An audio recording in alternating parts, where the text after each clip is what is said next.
A Villain's Night Out by Margaret Mahy. Read by Richard Mitchley.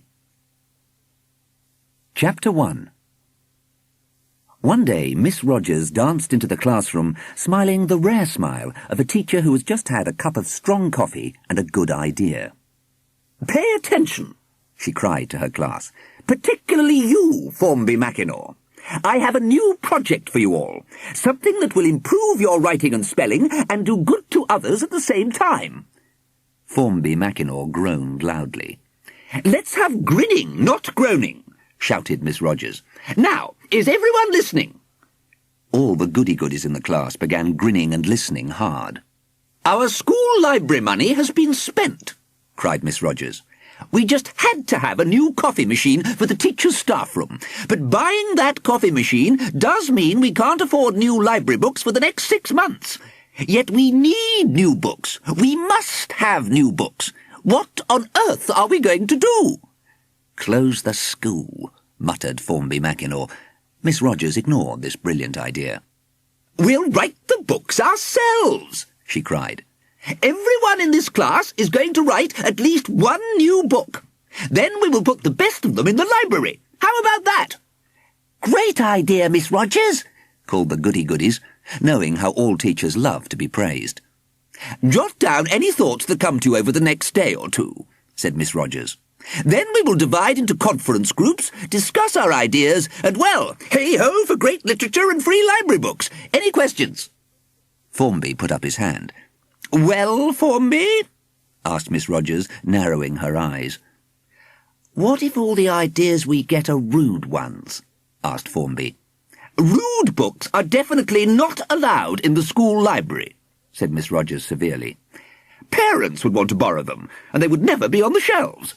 Now, if I let you out of school 10 minutes early, do you all promise, absolutely, utterly, faithfully promise, to spend your extra 10 minutes of free time thinking up good ideas for school library books?" "Yes, Miss Rogers," shouted the class, including Formby Mackinaw. If writing books meant getting out of school 10 minutes early, then he would certainly promise to write some. "Good boy, Formby," said Miss Rogers, smiling at him. "I know I can trust you. Class dismissed." Formby was delighted. An extra 10 minutes meant that he could get through the park without fear of meeting Aspen Twinkler, a great big bullying boy with a small brain but bony elbows. Aspen was jealous of Formby's skill at video games, and he always took over Formby's favourite game at the video arcade. Even if Formby was there first, Aspen would elbow him away, using elbows as sharp as space swords. Not only that, Aspen would sometimes ambush Formby in the park and rub his hair the wrong way. Getting out of class 10 minutes early gave Formby a chance to race through the park and to have 2 or 3 games at the video arcade before Aspen Twinkler arrived there. "Waste my time thinking of a story as I walk home," muttered Formby as he jogged out of the schoolyard and into the park. "Oh, Rogers must be mad." And yet, as he thought this, a name came into his mind. Quidy Moot.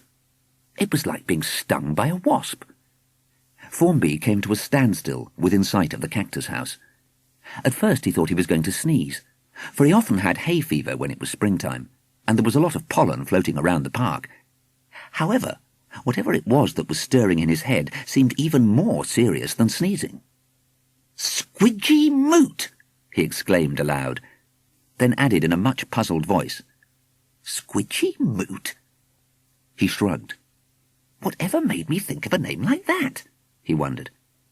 And he began running through the park, anxious to reach the video arcade and to blast hundreds of computer aliens before Aspen Twinkler arrived, bringing his elbows with him. Formby longed for the day when his father, who had installed an extremely clever computer in the office at home, would allow his only son to sit on the office whirl-around chair and play computer games to his utter heart's content.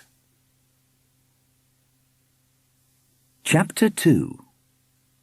As he jogged past the cactus house, Formby suddenly heard the sound of wicked chuckling. He looked sideways. Someone was loping beside him. Someone strange and shadowy, with hair like thick black fur. Someone wearing a black shirt, blue baggy trousers, and long laced-up Doc Martens boots. The stranger smiled a sinister smile when he saw that Formby had noticed him. He had teeth like white needles. Of course, Formby knew he shouldn't talk to needle-toothed strangers, yet he had the ghostly feeling that he already knew this stranger quite well. "What do you want?" Formby cried. The toothy one grinned even harder. He curled his fingers into the shape of binoculars, clapped them to his eyes, and peered at Formby. "Hey, wacko!" he cried. "You look to me like someone who's planning to write a book." "No way!"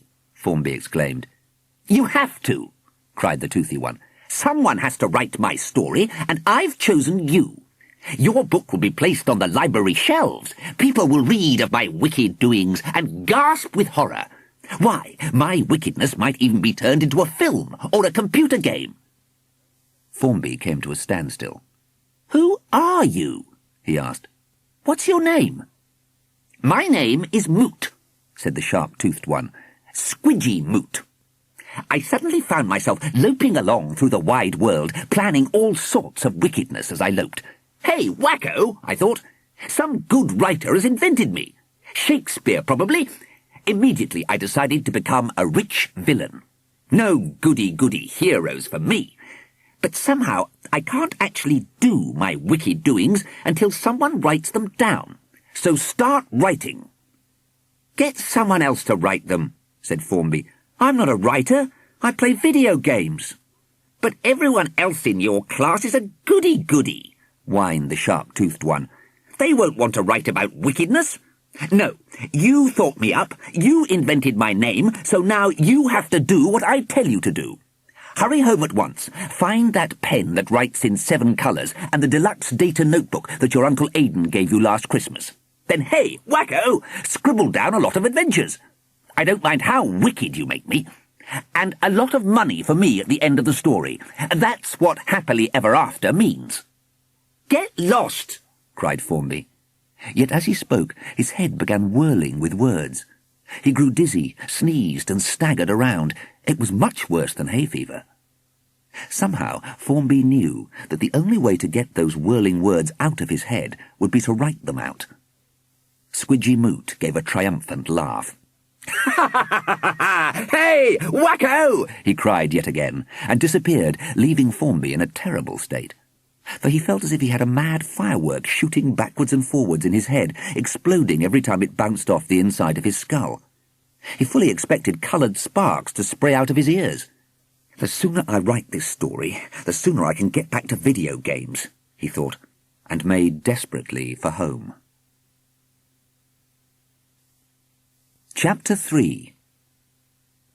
As Formby burst into the living room and slung his backpack in the corner, his mother glanced up from a magazine filled with tales of the royal family. "Had a nice day, dear?" she asked. "I have to write a story about a villain called Quidy Moot," groaned Formby. "A whole story! A real book! And when I've finished it, it's going to be shelved in the school library, just like a proper printed published one." He couldn't help boasting. Formby's little sister, Minnie, was in the kitchen, pouring herself a glass of milk and listening in to other people's business, something she was always doing. "I'll help you," she cried eagerly. "I know a lot about Quidy Moot." "You don't," said Formby scornfully. "I've only just invented him." "I do so," said Minnie, and stuck out her tongue, all slimy, pale, and dripping with milk. "Anyhow, Quidy Moot's nothing much. He has a little sister called Nina Moot, who's much cleverer than he is." "He does not," shouted Formby. "He's too wicked to bother with sisters. I'm the author, which means I'm the boss, and I say there are no sisters in my story. It's a horror story, and it's not going to be written in sissy, soppy, little kid felt tips. I'm going to write it in my own blood." "Liar, liar, your pants on fire!" yelled Minnie scornfully. "I'll bet you're going to use that pen that writes in 7 colours. What if you get hay fever and start sneezing?" "Oh, Formby, let me help you." "No!" shouted Formby. He raced into his room, slammed the door, and pushed a chair against it. Then he ran to the desk by his bookcase and quickly found the special notebook his uncle had given him 2 Christmases ago. It had a shiny black cover with the words "Deluxe Data Book" printed on it. Inside, it had a calendar for the year before last, a list of international telephone dialing codes, and a page telling you the times in different parts of the world.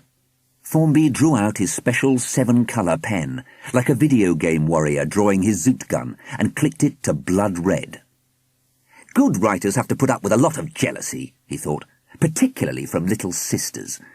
Now, let me see. How will I begin? His frowning face brightened. I know. I'll write the first line. And if I make it very exciting, maybe it'll sweep me on to the second line. Yes, that's it. I'll make the first line so exciting that anyone reading it will just have to go on and read the second line. And anyone who reads the second line will just have to read the third, and so on. So my story will begin on the blackest night that ever was. And he began writing. Chapter 4. It was the blackest night that ever was. Lightning stabbed down into the city. Thunder rattled the roofs. In the city square, the clock was striking the hour of doom. The famous villain, Quidy Moot, came sliding into the square like an oily shadow, making for the house of Professor Mockery, the amazing scientist. Lightning flashed. There in front of him, Quidy Moot saw the face of a furious piranha. He leapt back in alarm. But the next flash showed him it was only his own picture grinning at him from a police poster pasted on the wall of a nearby post office. "Wanted for wickedness," said the big print under the picture. Quidy Moot waited until the lightning flashed a third time and then grinned back at it. "Wanted? I should think I am," he muttered proudly. "As villains go, I'm remarkably handsome." Then he oiled his way onward, for Quidy Moot was not sliding past the post office on the blackest night that ever was simply to post a few letters. He was planning a sensational robbery. Only last year, Professor Mockery, who lived next door to the post office, had won the Nobel Prize for computer games, and only the day before, a headline in the paper had caught Quidy Moot's eye. "Count Aspio returns. Professor Mockery invents sensational new video game." Quidy was delighted. It seemed you slid a CD-ROM into your computer. If you didn't have a computer, you used the one at the nearest library, and then slipped on a special helmet that plugged in right next to the disk drive. Instantly, amazing adventures leapt onto the screen, then out of the screen, and within a minute you were engulfed by adventures that seemed utterly real, more than real, realer than real. The moment he read about this new realer-than-real computer game, Quidy Moot knew he just had to have it. So on this dark night of storm and shadow, he was planning to break into the Mockery mansion, find both the disc and the helmet, steal them, and carry them home to his own computer, which was connected to the internet, a wonderful web of computers stretching every whichever way around the world. Once he had that disc and the helmet, Quidy would be able to play incredible computer games all afternoon. Professor Mockery lived with his sister, the famous artist Elseviera Mockery, in the strangest house in the square. It was 5 stories high and covered from top to bottom with illustrations of weird planets and the aliens who lived on them, all painted by Elseviera Mockery herself. There were eagle men, wolf women, and serpents with wings.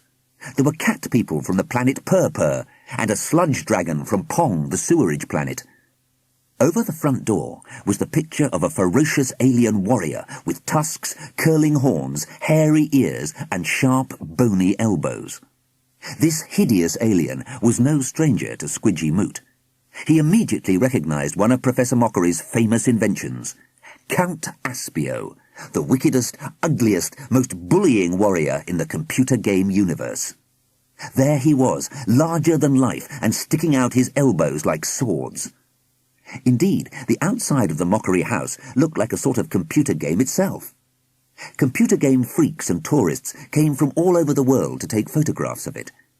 Now, as lightning flashed, the painted figures seemed to writhe, to roll their eyes, and to snap their teeth with an eerie, trembling life that would have terrified anyone except a good computer game player.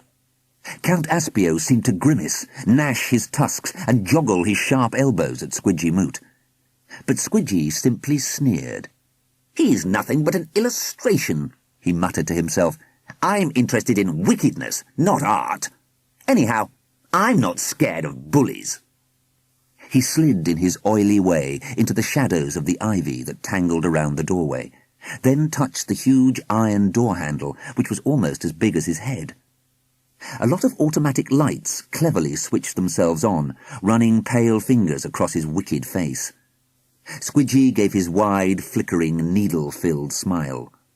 Green eyes flashing, he pulled out a little black box, which he pointed at the lock. This was an open sesame door opener, a special present he had found in the bottom of his stocking 2 Christmases ago. He pressed a button. Zit! Out shot an unlocking ray, straight into the keyhole, which immediately glowed like hot gold.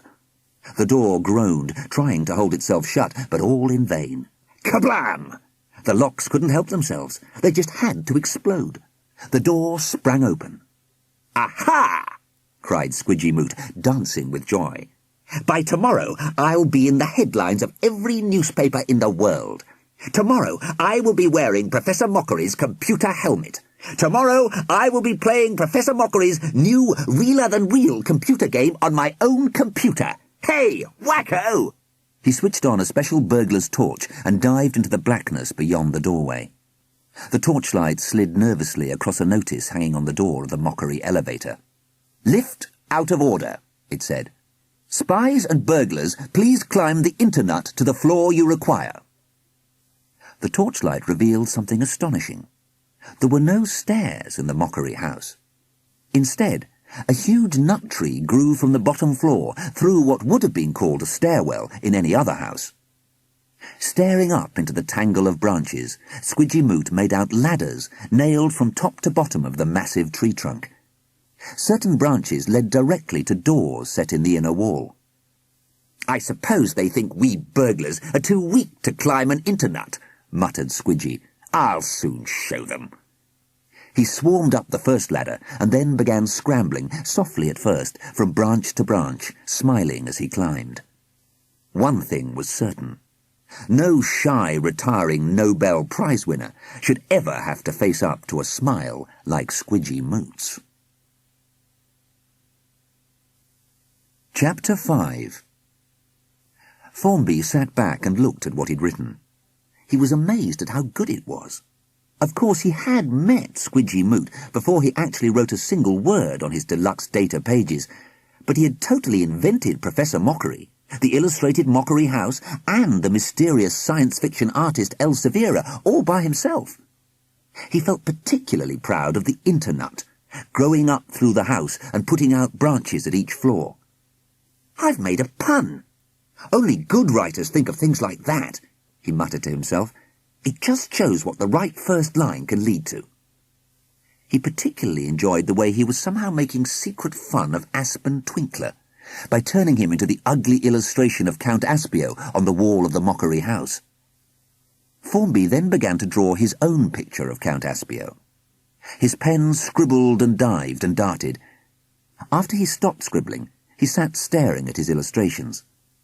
They were good, but somehow not good enough. Formby frowned at them, then shrugged his shoulders. "Better than nothing," he told himself.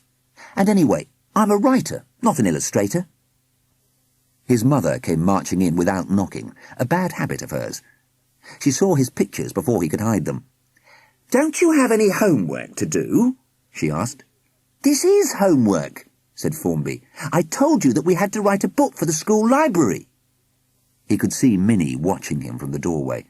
"Don't watch me!" he shouted. "Authors hate to be watched." "I could give you good ideas," Minnie shouted back. "I've got millions of good ideas," cried Formby. "I don't need yours. I've done the first chapter, and I'm just going to begin on chapter 2. "Well, it's time for dinner," said Formby's mother. "Not that I want to interrupt your homework, but I'm about to unwrap the fish and chips." Formby found he was starving. It seemed there was nothing like writing a story of mystery and danger to whip up a great appetite. He leapt to his feet and was about to charge out of the room, leaving the deluxe data book open on his desk, when he realized that his mother might come in on some picking up and folding expedition and read everything he'd written before it was ready to be read. Placing his precious story tenderly in an old shoebox, he quickly tied string around it using a complicated knot called a sling-stone hitch. An interknot, he thought, laughing at his own cleverness, as he looped the ends of the string back into the knot so that anyone wanting to untie it wouldn't know where to begin. Then he wrote the words, "Private, keep out," on the box, thrust it into the back of the wardrobe where it would be protected by his smelly gym shoes, and went down to dinner whistling cheerfully. After dinner, he and Minnie watched television, crying yuck, yuck, and covering their eyes whenever people kissed, until their parents, who secretly enjoyed the kissing, shouted that television was bad for them and drove them both to bed. Chapter 6. After school the following day, as Formby came home through the park, someone elbowed him in the side, almost knocking him over. Of course, it was Aspen Twinkler. Formby knew he was going to be slightly bullied, but he remembered writing about hideous Count Aspio, and for some strange reason this comforted him.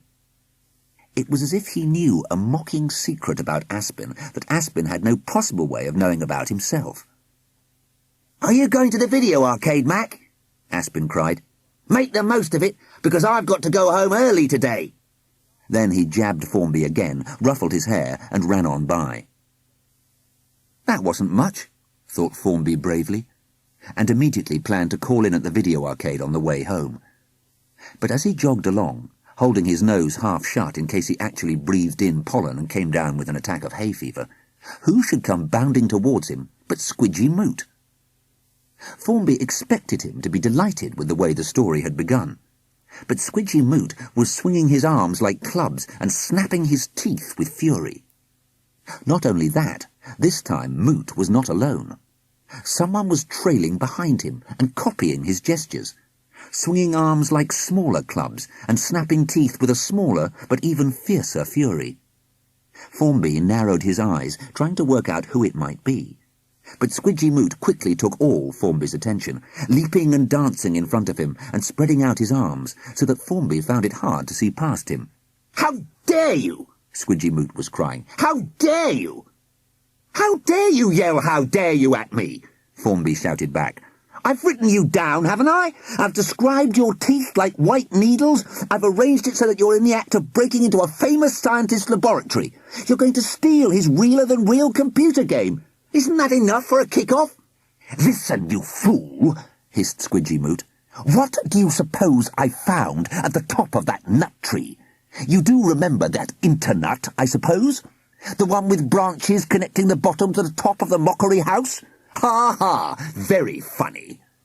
"I invented those branches," said Formby proudly, "and I've had to climb them.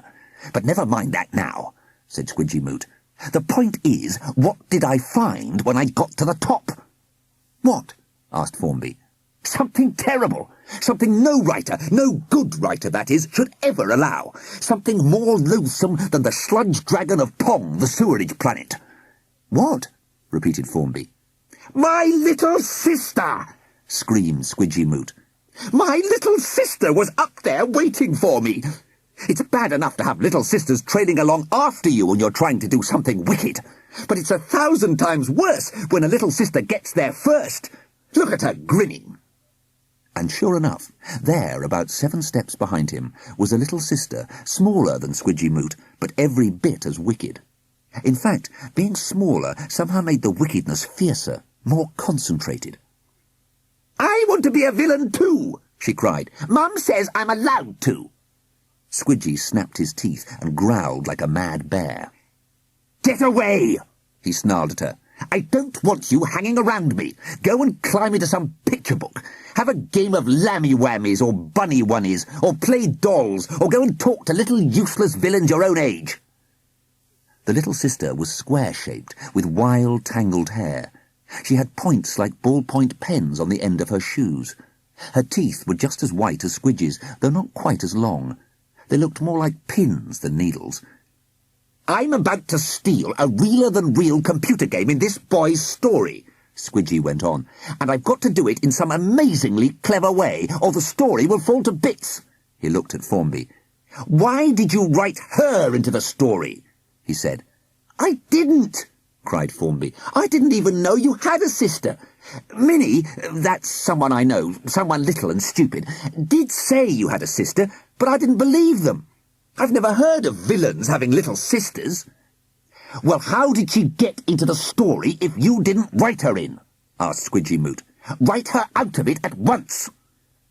At these words, the little sister hurled herself on Squidgy. "I'll bite you if you make him write me out! I'll tell Mum!"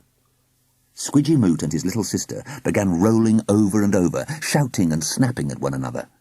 Filled with alarm, Formby ran all the way home, leaving the yowling Moots behind him. "What's going on?" he thought. "I certainly didn't write anything about any little sister in my story. What's happened to it while I've been forced to spend valuable time at school against my will?" Chapter 7. Formby burst into the kitchen, where his mother was having a quiet cup of tea while reading a novel about love in Hollywood. She glanced up guiltily as he stamped through the room, for she'd been planning to tell her family that she'd been slaving all afternoon cleaning burnt cheese out of the oven. "Have you had a nice day, dear?" she asked in her most motherly voice. "Do you want a cookie? Minnie ran home extra quickly today and has had 2 cookies already." But Formby was racing down the hall to his room. Holding his breath, he opened his wardrobe and reached past his smelly gym shoes to find the box with his notebook in it. There it was, tied up just as he had left it. Or so it seemed. Yet as he stared at the box, Formby noticed one significant detail. The interknot holding the ends of string together was not the elegant slingstone hitch he had tied, but more like a nest of tangled tiger worms. It was the work of a moment. Well, to be strictly honest, it was the work of several moments, say about 10 moments, or even 15, to unknot this wormish knot and to take out the deluxe data book. Horaka-Potchkin! Pages 5, 6, and 7 were now filled with someone else's handwriting, and with pictures as well. His story had been corrupted. Of course, Formby knew just who to blame. Minnie. Minnie must have taken a shortcut through her friend Sandra's backyard. Then, pausing only to grab 2 cookies, she had searched his room, found his story, and she must have written a new chapter. As Formby began reading this mysterious new chapter, his mouth fell open, and he turned pale with dismay and indignation. And as he read, he felt Squidgy Moot reading over his shoulder. When they gasped in horror together. This was what they were reading. Chapter 8. Squidgy Moot climbed from branch to branch, ignoring all doors until he came to the top one. Then he hung there, panting so hard he sounded like a walrus who has just turned 17 cartwheels around the edge of an iceberg. Then he turned the door handle quietly and carefully. Alas, the door was tightly locked on the inside. "Hey, wacko, the secret laboratory must be behind this door," thought Squidgy Moot. "I knew it would be at the top of the house." Out with his open sesame door-opener. Bing, bing, the keyhole glowed. The locks gave way, the door sighed and opened, and Squidgy Moot, seizing the branch above him, swung into the room beyond. What a shock for a hard-working villain. The air was filled with the scent of old socks and the sound of growling tigers. Squidgy Moot was terrified. "Terrified?" shouted Squidgy Moot in Formby's ear. Me? Me terrified? No way!" "I keep telling you, I didn't write any of this," shouted Formby, tired of his complaints. "Let's finish reading, and then we'll work out what to do." Light from the city came in through a window, and showed Squidgy Moot that there wasn't a single electron microscope or particle disintegrator in sight. There, directly in front of him, was a 4-poster bed, looped with billowing curtains. A sleeping man, a famous scientist judging by his moustache, lay propped up on pillows, with his mouth open and his eyes closed. His fine moustache, ragged and grey as rain clouds, whiffled gracefully up and down, for the sleeper was snoring loudly. On the far side of the bed stood a big wardrobe, and across the room, directly in front of Squidgy, was another door. You could easily tell, just from the look of it, that once again the door was tightly locked. Squidgy tiptoed towards it. There seemed to be some sort of printing on the front of this door. He peered at it in the dim light. "Mockery Studio," the words said, set out in the sort of bright magnetic letters parents stick on fridges to encourage little kids to read. "All international pies and burgers keep out." "Pies and burgers?" muttered Squidgy Moot, baffled. "International pies and burgers?" Something clicked down by his foot. He picked it up. It was the red letter S. And there beside it was another letter, a blue one, an L. Villains are very quick-witted. Squidgy put the magnetic S in front of the word pies and the L in the middle of burgers. Spies and burglars. "Wrong spelling!" shouted Formby triumphantly. "Burglars is spelt with an A at the end, not an E. Little sisters are dumb." "Forget the spelling!" shouted Squidgy Moot in Formby's ear. "No," said Formby cunningly. "If this book has good spelling, Miss Rogers will be sure to put it in the school library." "Oh, all right then," said Squidgy Moot, relaxing and suddenly looking rather pleased at the thought of such fame. They went on reading. At that moment, Squidgy Moot heard a faint rustle behind him, and utterly unexpected fingers fell on his arms. He spun round, hissing and snapping. There behind him was a girl, snapping back at him, and smiling with just as many teeth as Squidgy himself, just as pointed. Squidgy Moot turned instantly green with horror. It was his little sister, Nina Moot. "How did you get here?" he whispered fiercely. "Why aren't you at home, learning to cook crumb slugs?"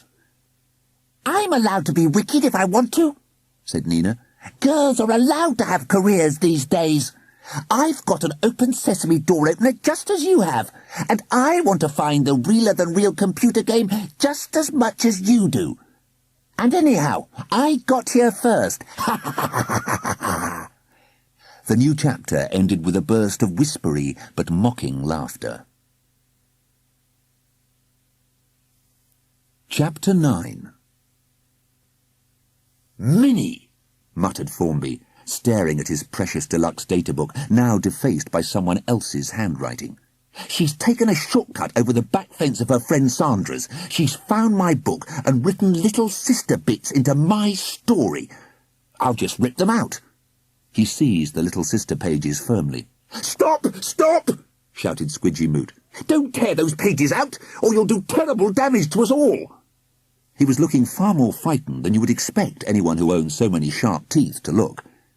And suddenly, there behind him was Nina Moot, who must have sneaked in, looking triumphant, as little sisters often do when they're successfully spying on an innocent big brother. "But there are plenty of pages left. I'll write some new adventures," offered Formby. Nina snapped her teeth at him. "You'll be really sorry if you tear me out," she said, "because I have been invented with special shoes. See those spikes at the end of my boots? Those spikes are hollow and fire zoot particles. You're going to need boots like mine in a story like yours, and you can't have these boots without me inside them." "If you tear those pages out, you'll tear me out too," said Squidgy Moot, breathing hard in Formby's ear. "I don't know why, but that's the way it is." "All right," said Formby, "but I'll have a terrible revenge when I write the next chapter." "That's the spirit," said Squidgy Moot, recovering rapidly and giving a nasty laugh. "OK, maybe we can't tear little sisters out of the story once some fool, I name no names but look in the mirror, has let some other little sister write them in. But we can rearrange the story so that all little sisters come to a bad end." "Don't you dare!" shouted Nina Moot. "Little sisters are the best." "Ha ha ha ha ha!" cried Squidgy Moot. "That's frightened her. Get to it, Formby. Write your heart out. Quickly, quickly." Formby snatched up his seven-coloured pen and began writing with desperate speed.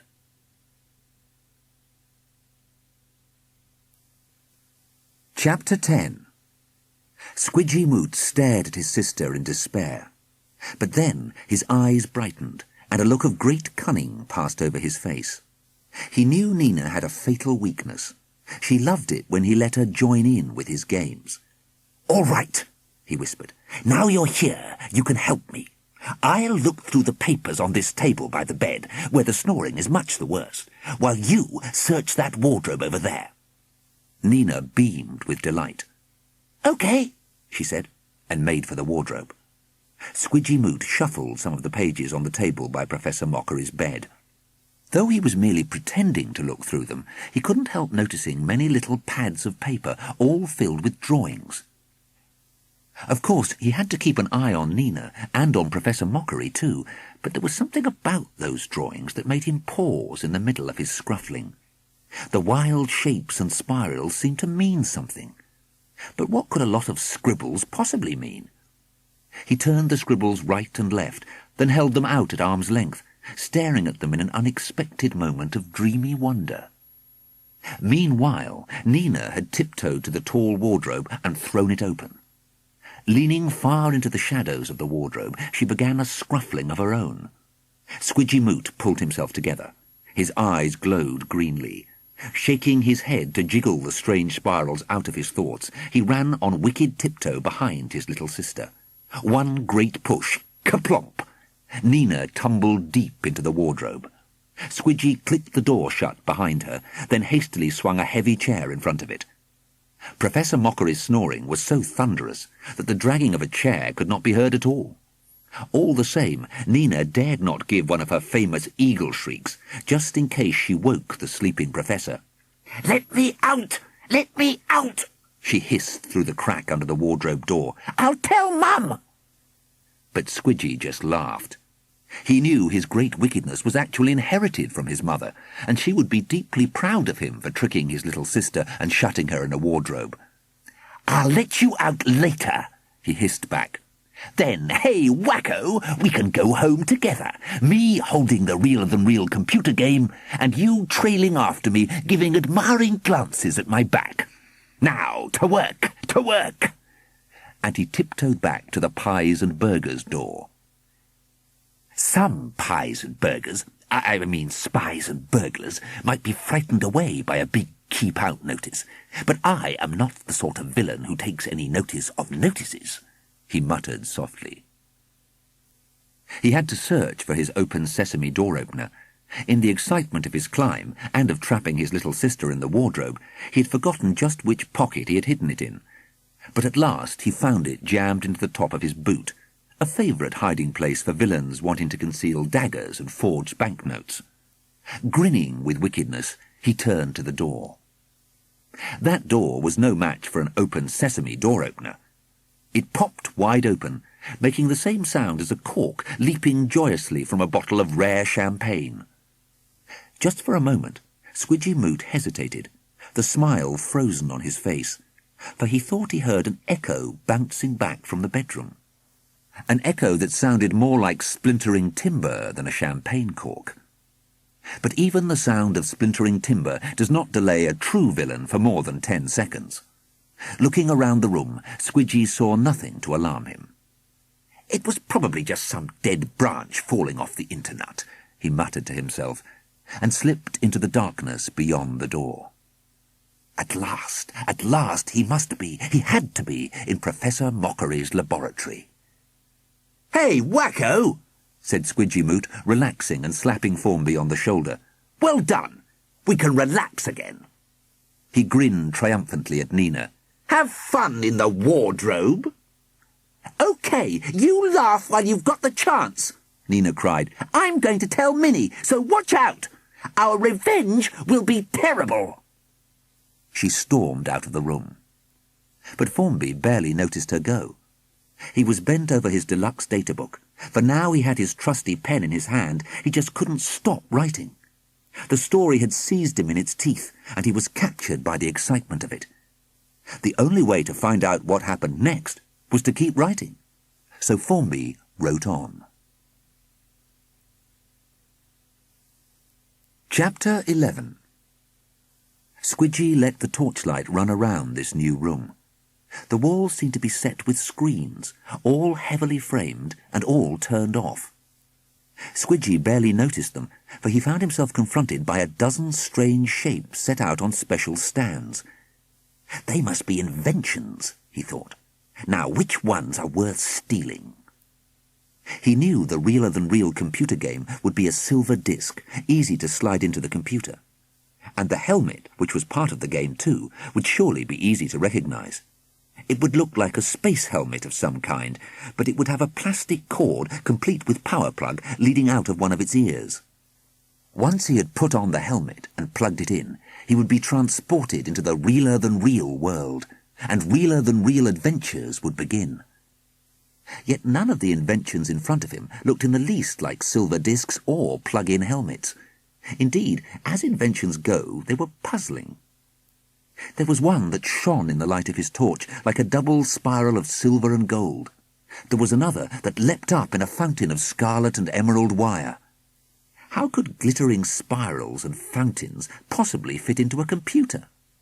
How could they push a hard-working villain into that strange, electronic, realer-than-real computer game space? Yet Squidgy stared, transfixed, just as he had stared at the scribbles beside Professor Mockery's bed a few minutes earlier. That spinning spiral, that leaping fountain, made his own heart spin, made his own heart leap, and he couldn't work out why. For the second time in 10 minutes, he was filled with dreamy wonder. And when a villain is filled with dreamy wonder twice in 10 minutes, something peculiar is going on. Luckily, villains are quick to snap out of such moments. "Stop it!" Squidgy ordered himself. "Get on with what you came here to do. Find that realer-than-real disc, steal it, then shoot away out of here." And within a second, Squidgy Moot became once more the villain he had always planned to be.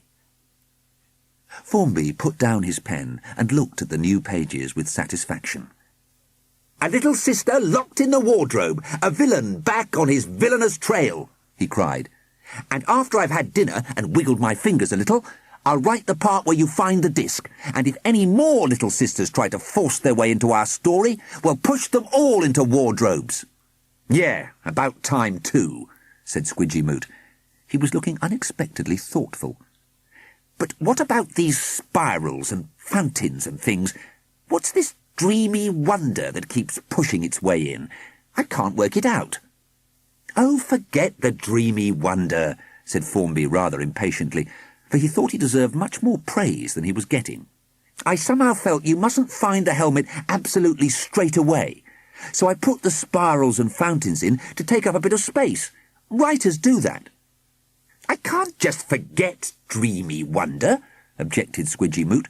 "We villains don't want to be bothered with things like that, and yet, now you've written it in, I'm quite enjoying it." Formby stared at the notebook. He wasn't sure why he had put in moments of dreamy wonder into his story, yet somehow it had felt right. "I'm the boss of this story," he cried at last. "Don't bug me. If I want you to feel dreamy wonder, then you've got to feel it. Anyhow, I'm not changing it now. My hand's gone numb." "If I was an author," sneered Squidgy Moot, "I'd never worry about a mere numb hand. I'd scribble on, bravely, night and day and night and day, getting everything right first time." "Oh, shut up," said Formby crossly. Squidgy Moot stuck out his tongue and disappeared. Formby looked around his bedroom. Alone at last. But how could he hide his notebook so that Minnie would never find it? As his eye ran along his bookcase, it fell on a book his aunt had given him 2 Christmases ago, The Wonderful Adventures of Millie and Mark in Bunnyland. "Even Minnie wouldn't dream of reading about Bunnyland," he muttered, and he whisked the cover away from Millie and Mark and clapped it on his deluxe databook, which he then slid between 2 very good books about vampires, books he had read over and over again. Then, with a sigh of relief, he collapsed into a chair. The room felt peaceful and even sleepy, for big brothers were in charge of the story once more, while little sisters were safely shut up in wardrobes. That's the way stories should be, thought Formby. After a while, he went downstairs and found Minnie colouring in a Star Wars poster with felt pens, while his mother and father watched an arts programme on television, pretending to be interested in culture in order to set a good example to their children. Formby prepared to rush out of the room once more, but accidentally overheard something on the telly that made him hesitate. He stood for a moment listening, then slowly sank into a nearby chair. His parents exchanged satisfied glances. Their plan was working. Their dear son had suddenly become interested in art and refinement. They smiled with pleasure and prepared to put up with it themselves, all for the good of their darling son. As for Formby, he was so unexpectedly interested in what he was hearing that he didn't notice Minnie leave her colouring in and sneak out of the room, taking a handful of felt pens with her. Chapter 12. On screen, Mimi Rollick, the famous television front person, was interviewing the famous writer Misha Slotkin, winner of the Nobel Prize for bloodthirsty stories. "The story just flows out of me like good quality tomato sauce from an easy squeeze bottle," Misha Slotkin was saying. "I merely write what the story tells me to write. If anything is ever wrong with one of my stories, it is all the story's own fault." "The story's fault?" cried Formby's father. "How can it possibly be the story's fault?" "You see, the characters in the story often try to boss me around," said Slotkin, just as if he had heard Mr. Mackinaw. "So when things go wrong, I simply blame the characters." "Load of rubbish, if you ask me," said Formby's father, though no one was asking him. Formby's mother kicked him, reminding him to set a good example. However, Formby's tired face had brightened. He wriggled his stiff fingers. "Hey," he thought, "Misha Slotkin blames the characters in the story if anything goes wrong. Great idea! I'll blame Quidy Moot if things go wrong." And the expression on his face could only be described as one of dreamy wonder. Suddenly, there was a curious flicker on the television screen. Just for a moment, it seemed to Formby that a wicked face winked at him over Misha Slotkin's shoulder. Winked, then gnashed its tusks, and then disappeared. It seemed to Formby that he was glimpsing, there on ordinary family television, the wicked face of Count Aspio, the computer game villain. Formby's mouth fell open. Had he really seen, in real family life, the invention of an invention? He shook his head in bewilderment. It was just as well that he did not know what was going on in his room at that exact moment. His little sister Minnie was searching desperately for the hidden deluxe data book, and behind her, dancing up and down, kicking her zoot boots into the air, snapping her teeth and urging Minnie on, was none other than wicked Nina Moot. Chapter 13. "How are you all getting on with your stories?" Miss Rogers asked the class next day. "Is anyone ready to share their stories yet, and then listen to helpful criticisms?" Some goody-goodies began waving their stories at her, grinning and fawning. Formby smiled scornfully. He felt he had done enough sharing already, what with villains bullying him and little sisters getting in on the act. He made up his mind that when the time came for him to share his story, he would not let anyone change a single word. "And what about you, Formby Mackinaw?" asked Miss Rogers with a teacherly smile, sweet but as false as great-grandpa Mackinaw's front teeth. She had noticed the scornful expression on Formby's face, and she didn't care for it. "My story's great, Miss Rogers," said Formby, "and if anyone finds anything wrong in my story, it's the story's own fault, not mine. I heard that in an arts programme on television." "What?" cried Miss Rogers, leaping back in alarm. She hated it when kids turned out to be smarter than she was. All the same, she couldn't argue with a television arts programme, so she didn't force Formby to share his story, but let him get on with trying to draw pictures for it, which was good fun, though the pictures didn't work out as well as he had hoped. School was over for the day. Formby fairly skipped across the playground and into the park. Once there, however, he took evasive action for fear of being bullied by Aspen Twinkler. Sliding secretly from tree trunk to tree trunk, he moved like a shadow past the cactus house. All in vain. Suddenly, Aspen Twinkler was looming over him, rubbing his hair the wrong way, elbowing him in the ribs, and pulling a few schoolbooks out of his backpack. "No use you going to the video arcade today," Aspen said, "because I'll be there, and I'm going to be at the video centre all afternoon. No room for you." "The video arcade?" cried Formby scornfully. "Video games are nothing to the game I'm playing." Aspen Twinkler stared at him. "What game?" he asked. "None of your business," Formby said. "And anyhow, you can keep those books. There's nothing in them but maths and stuff." Aspen Twinkler looked as if all the fun had suddenly gone from his life. His elbows twitched, almost as if he were trying to spike himself with them. Then he shrugged his shoulders 3 times, sneered, threw the books into the air, and marched away. For some reason, Formby felt he had won a victory, but he couldn't work out why or how. "Traitor! Traitor! Alligator!" howled a new voice, and there, dancing like a savage dervish, was none other than Quidy Moot himself. While at a distance, also dancing like a dervish, a smaller one but every bit as savage, was Nina Moot, somehow out of the cupboard and on the loose once more. "You wrote more of the story after you pretended your hand had gone numb. Who said you could let Nina out of the wardrobe?" "Ha ha ha ha ha!" shouted Nina, making rude gestures and dancing just out of reach of her wicked brother's long arm. "Listen to her!" cried Squidgy. "No villain wants to have a sister shouting ha ha ha ha ha at him." But a terrible thought had occurred to Formby. "Minnie!" he shouted. "Minnie must have found my deluxe data book inside the cover of The Wonderful Adventures of Millie and Mark in Bunnyland." He entirely forgot about Aspen Twinkler and the video arcade. Instead, he tore down the road, shot around the corner, raced along his own street and in at his back door. "Hello, darling," said his mother, spilling her cup of tea in alarm at his noisy entrance. "And how was school today?" But Formby was rushing down the hall, making for his own room. He slammed the door after him, leapt for the bookshelf, and ran his trembling finger across the backs of the books. Yes, no, yes, no, no. His deluxe data book, folded in the Bunnyland cover, was nestling safely between the 2 well-loved vampire books. Formby hastily turned to the last page and gave a deep sigh of gratitude. The last words were his words, and in his handwriting too. And yet, Nina Moot, his villain's little sister, was certainly out in the world once more. How could she break out of the wardrobe without the writer's permission? Formby's anxious eye roved around his room looking for clues. Suddenly he leapt to his feet with a cry of horror.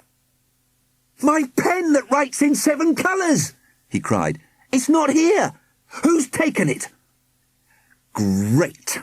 said Squidy Moot sarcastically from somewhere behind him. "I've got a writer who can't keep track of his own pen."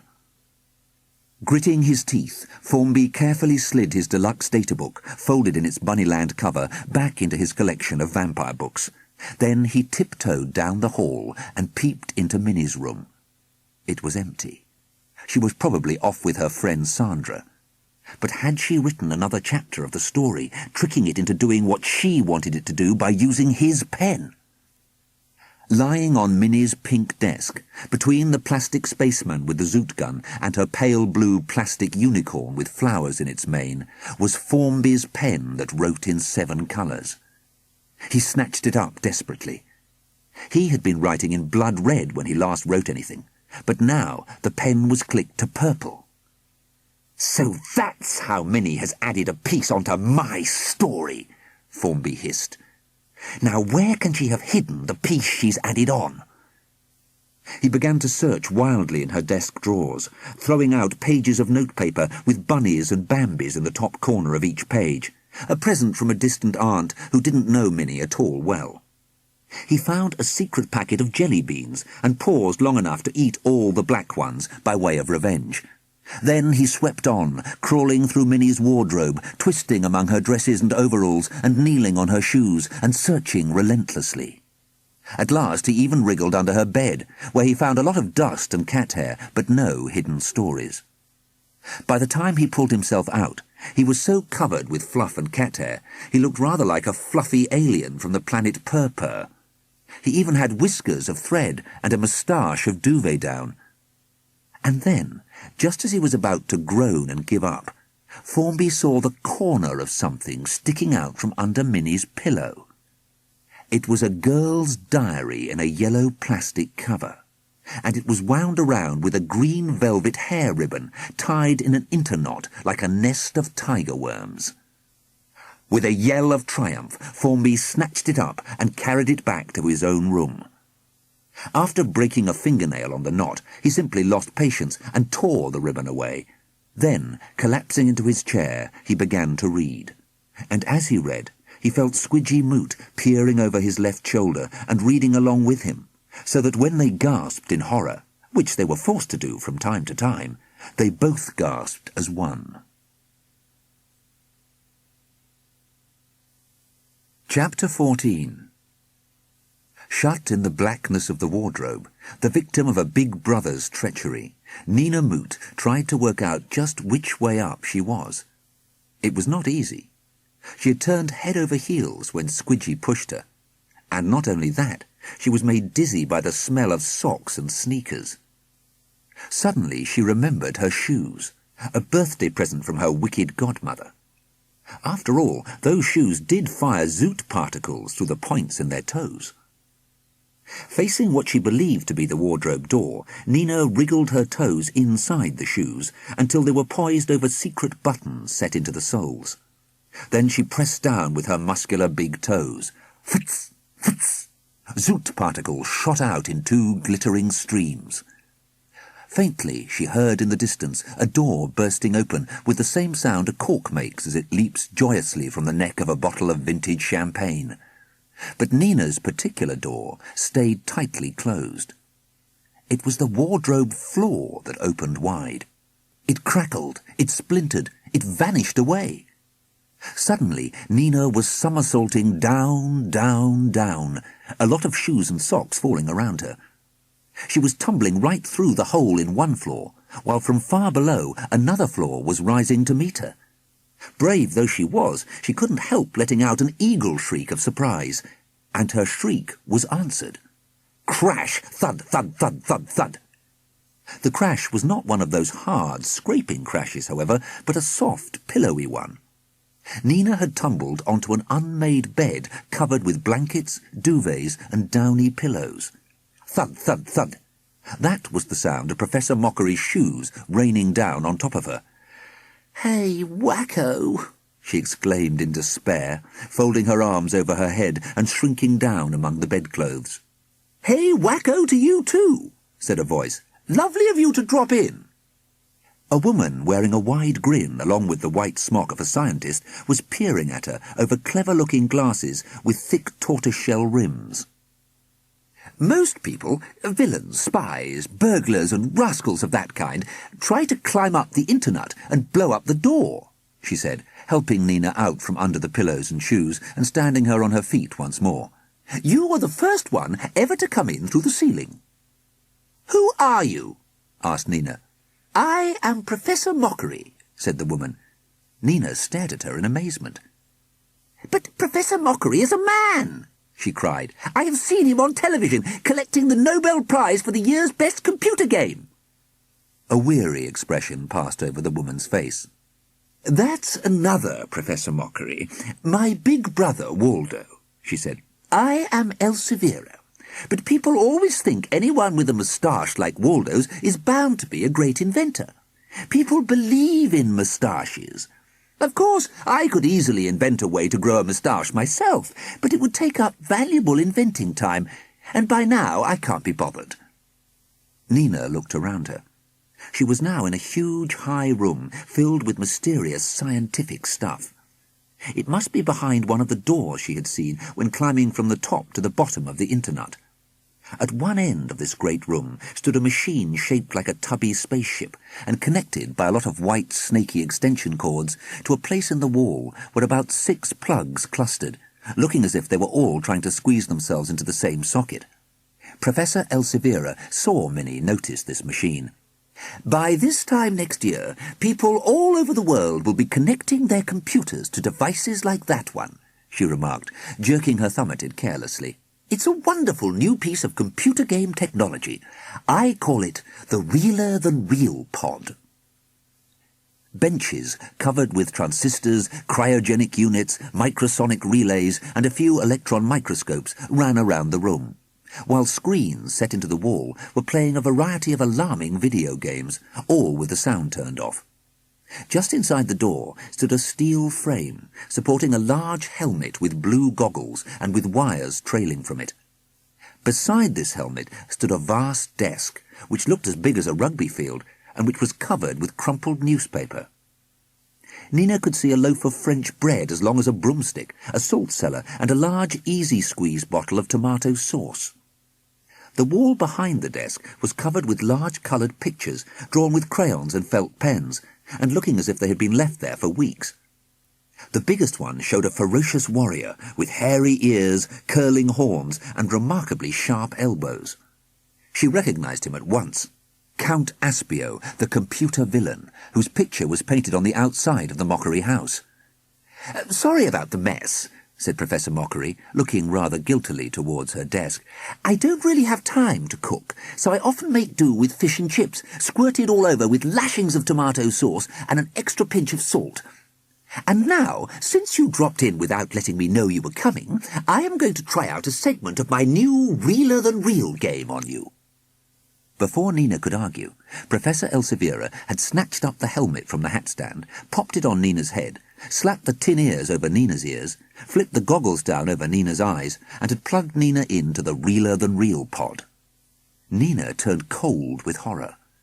Suddenly, directly in front of her, waving both a laser sword and a zoot gun, there appeared a warrior with hairy ears and curling horns. His bright red eyes glittered with an evil alien light. His elbows looked like swords. Behind him writhed 100 spiked serpentine aliens, with crests and fangs and glaring yellow eyes shouting, "Let me at her!" or "My turn to destroy a helpless victim!" and so on. As Nina stared in amazement, the warrior's red eyes blinked, and he smiled an evil smile. "I am the outer space bully, Count Aspio," he said in a lisping voice that seemed to have a little trouble sliding out around his tusks. "Tell that professor out there that I am indeed becoming powerful. I am going to break out of the computer game world, and once I have shrugged my way out of the frail circuits she uses to trap me in this wretched game pod, I'll come roaring after her.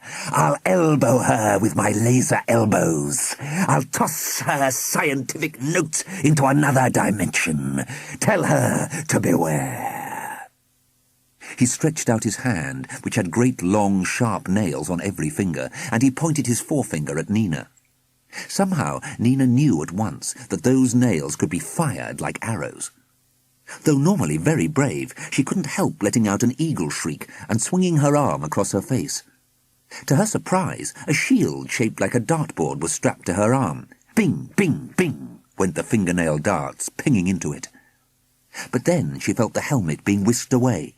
Her ears were free once more. The man with the hairy ears totally disappeared. The only person in the room with Nina was Professor Elsevier, once more holding the helmet. "Did it seem to you as if you were actually having an adventure?" asked Professor Mockery, as Nina studied her own arm in amazement. No shield, no fingernail darts. All the same, something had happened. Nina's arm was covered in tiny scratches. She held it out to Professor Elsevier, who bent over it, frowning. "I saw a man with curling horns and sharp elbows," said Nina, as Professor Elsevier studied the scratches. "He told me his name was Count Aspio, and said that he was becoming powerful. Then he stretched out his hand and fired fingernails at me. And just about that moment you took the helmet off, and everything vanished," Nina said, "except for those little scratches." "Most curious," frowned Professor Elsevier. I'd better check the circuits again. You see, Aspio is not real, no matter what he might try to tell you. He's just fooling himself if he thinks he is. Yet how could his dart possibly have scratched your arm so that the scratches show up here? It's most disturbing. Let me comfort you with ginger nuts and orange juice. I don't need comforting, said Nina, but quickly accepted the orange juice and ginger nuts just the same. I just want to know why there are 2 Professor Mockeries, and why your brother wins prizes for inventing video games if it's really you who does all the inventing. In the beginning, said Professor Elsevier Mockery, my brother Waldo and I were poor orphans. Our rich uncle, who looked after us, was a scientist, and he desperately wanted my brother to be a scientist too. However, I was always miles better at science than Waldo. I've noticed that little sisters are often cleverer than big brothers, said Nina. My uncle wasn't interested in little sisters, said Elsevier. I was lucky to have Waldo, who was pretty good as big brothers go. For instance, see that tatty old picture of Count Aspio pinned behind my desk? Waldo drew it especially for me years ago when I was 5. I have treasured it ever since, and used it as a model of wickedness in my video games. I was the one who named it Count Aspio, but my brother was the one who invented the way Count Aspio looked. The picture flapped and seemed to snarl as she spoke Count Aspio's name. Anyhow, Waldo and I got into the habit of doing one another's work, and as we grew older, we kept on pretending to be one another. I enrolled for art school, while Waldo delighted my uncle by going to science school. But once school was over, we would tear home, secretly swap books and notes, and work until late at night on the things that we were really interested in. And that's how it came about that while Waldo was being presented with the Nobel Prize for Computer Games, I was accepting the Shiverfeather Art Prize. It sounds confusing, said Nina. Oh, it can be, agreed Professor Elsevier. People come rushing up to Waldo talking about semiconductors, and he, well, poor Waldo still thinks semiconductors are very short men who work on trains. And as for me, I have to listen to people exclaiming about the glory of my brushstrokes. It's lucky we both enjoy trickery, jokes, and secrets. Pretending to be one another keeps us entertained. But can it be that Count Aspio really has taken on a wicked computer life of his own? I shall run at him with my zoot boots if I catch him trying to come after my big brother and me, said Nina. Well, I will when they've had time to recharge themselves. I used a lot of zoot power in order to break out of the wardrobe, and they've gone flat. That's the style, cried Professor Elsevier admiringly. Naturally, I'm opposed to needless violence, but there are times when big brothers certainly need little sisters to protect them. Have you finished your ginger nuts and orange juice? Would you like some more? No, thank you, said Nina, but I wouldn't mind playing another computer game, and all the way through this time. My brother is always making out he is the only person who can play computer games, and if I get some secret practice while I'm here, I might actually beat him. A good idea, said Professor Elsevier. We little sisters need to win from time to time, or big brothers start thinking they're the boss of the world. I will take notes on your reactions. She picked up a black oblong shape that reminded Nina of a television program selector. There's a red switch on the wall over there, she said to Nina. Just flip it down, will you? Nina made for the red switch, but as she reached for it, she saw something puzzling. There were 2 red switches. Which was the right one? Just to be on the safe side, she switched them both down. As she did this, Professor Elsevier clicked her program selector at a screen that was connected by various wires to the reel-o-them-reel pod. Twang! There was a curious sound, a musical explosion. It came so suddenly that both Professor Elsevier and Nina gave cries of alarm. Something had gone wrong. Their cries were greeted with a burst of ruthless laughter. A fountain of sparks burst out around the sides of the screen, while the great reeler-than-reel pod began an eerie dance on its short legs. As it rocked from side to side, an eerie red mist oozed out into the room, rather like tomato sauce from a faulty easy-squeeze bottle. A hideous voice boomed at them. It was the voice of Count Aspio. "At last! At last!" it cried. "Someone has turned on both red switches. I have enough power! Enough power! Here I come, bringing my laser sword and my electronic elbows with me." With these words, the whole pod split open like a ripe fig on a hot summer day. It was terrifying.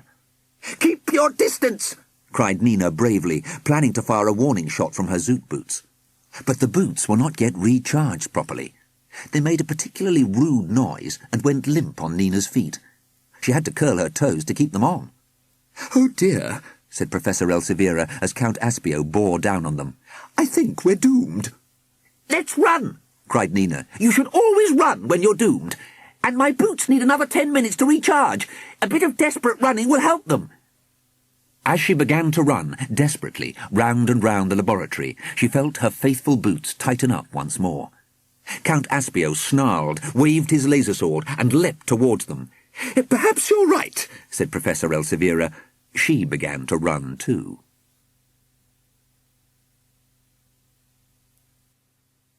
Chapter 15. "So Minnie has taken over the story again," said Quidy Moot. "And look what's happened. Your little sister has somehow put my little sister in the laboratory with the actual computer game professor, who turns out to be a little sister herself.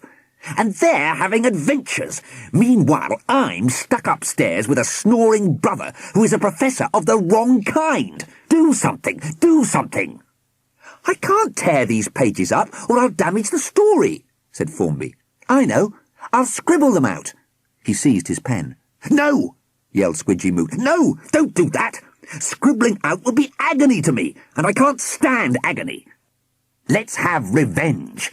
Write the next chapter immediately. Change the story, and then make sure that your little sister can't get at either your pen or your deluxe data book. I'll bet Shakespeare didn't leave his deluxe data book or his pen lying around so his little sisters could get at them." Formby was amazed. Once the words were written down, they seemed to take on a strange life of their own. Sometimes it even seemed that the story was already alive and waiting in some other place, possibly the realer than real, sucking words in without once worrying about who was writing them down. "Nina's lucky," growled Quidy Moot. "She's had the fun of zooting her way through the bottom of the wardrobe, whereas I've had all the hard work of climbing the internet, not to mention moments of dreamy wonder, and I haven't had a single dangerous adventure so far." "Shut up!" Formby roared. He could feel himself glowing with fury. "I need to think hard, and you're putting me off with all your grizzling. Just shut up!" There was a deep, dead silence. Formby tried to cram as much thinking into the silence as he possibly could. He knew it wouldn't last long. "That's it!" shouted Quidy Moot suddenly. "You've had 30 whole seconds. Shakespeare could have got ideas for 10 plays in 30 seconds. Shakespeare didn't know how to play video games the way I do," shouted Formby. "So I'm miles cleverer than Shakespeare.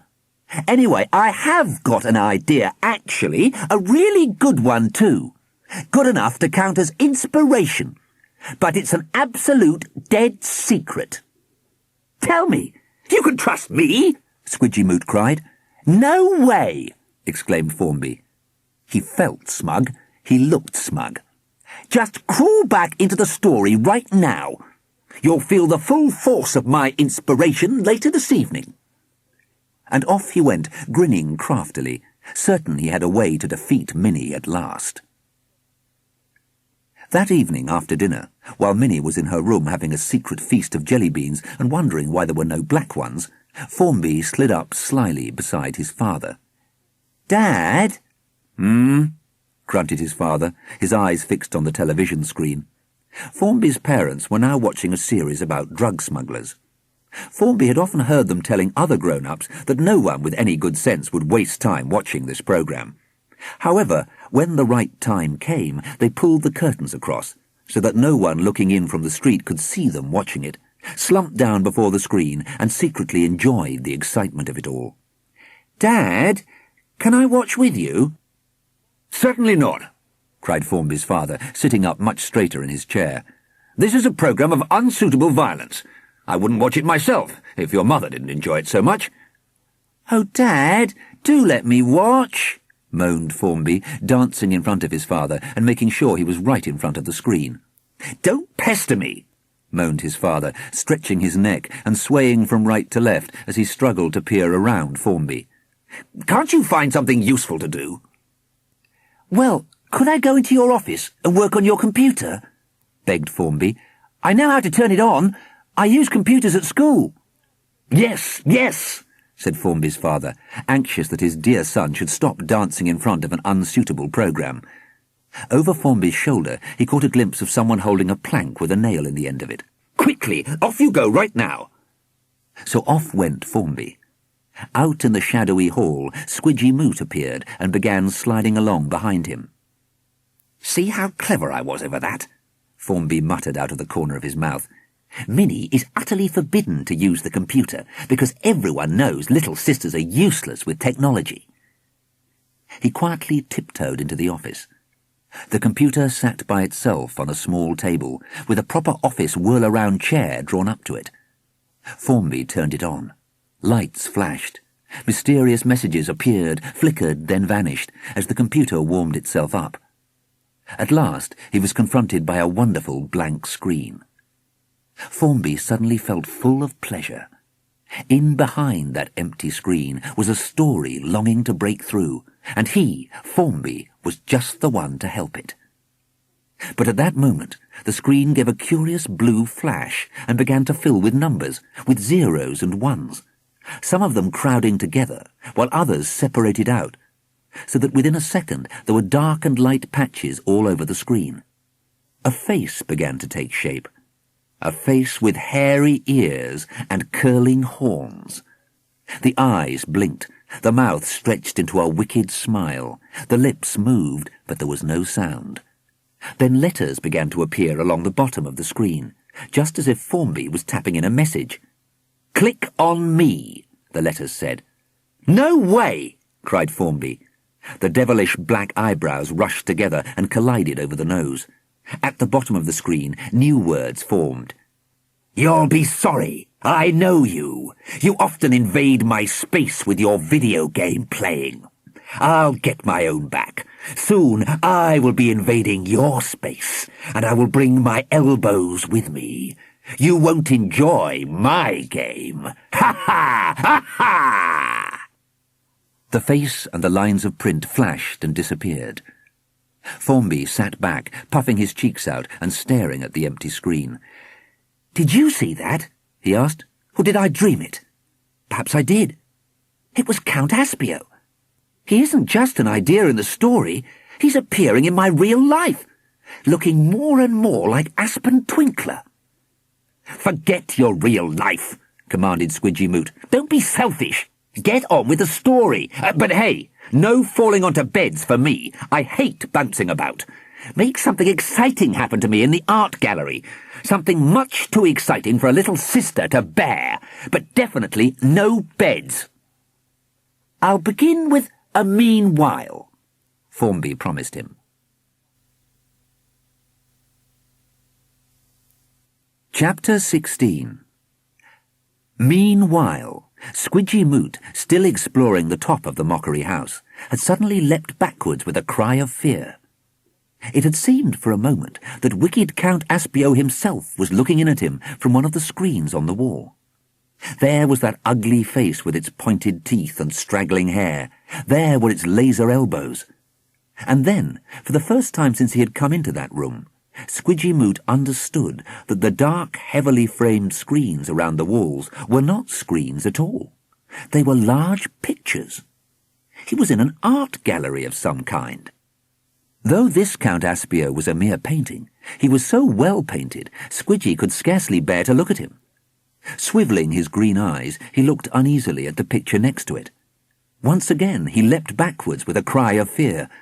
Just for a moment he was convinced he was accidentally looking into a mirror. Then he saw that it wasn't a mirror, but yet another picture, a totally unexpected one. "It's a picture of me," Quidy muttered to himself. It's a copy of that poster that was pasted on the post office wall. What's it doing here? And now he noticed, also for the first time, a small table in one corner of the room, overflowing with squeezed tubes of paint, brushes, and bottles of turpentine. He looked back at the unexpected picture, concentrating hard. I look a lot worse than that, he thought indignantly. My teeth are much more pointed, and my eyes are like laser beams. Here, where are those brushes? He was so angry at seeing a picture of himself that did not show his true wickedness that he totally forgot the picture of Count Aspio, and indeed everything else in that strange room. Grabbing paints and a paintbrush from the smeary table, Quidy Moot leapt up onto the chair and quickly began to improve the picture. I'll show them, he muttered. I'll show them. His brush, loaded with bright paint, flickered over the portrait. He leapt and darted like a swordsman fighting a duel, concentrating hard. So hard he didn't notice a sudden silence. The thunderous snoring had stopped. But all Squidgy could think of was the picture in front of him. At last, narrowing his eyes, he leapt back off the chair and studied his work. His smile widened. There was no doubt about it. Due to his own skillful painting, the picture looked much more villainous than it had only a few moments earlier.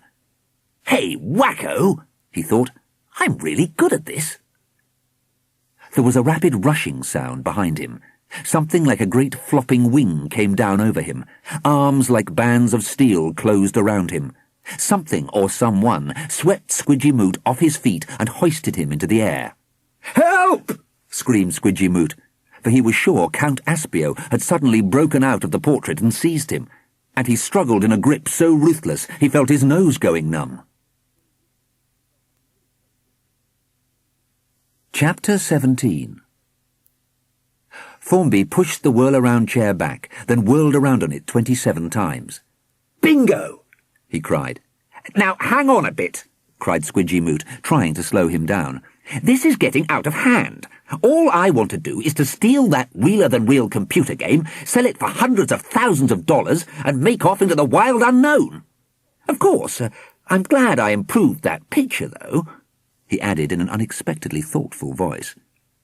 Shall I make you steal it? Offered Formby.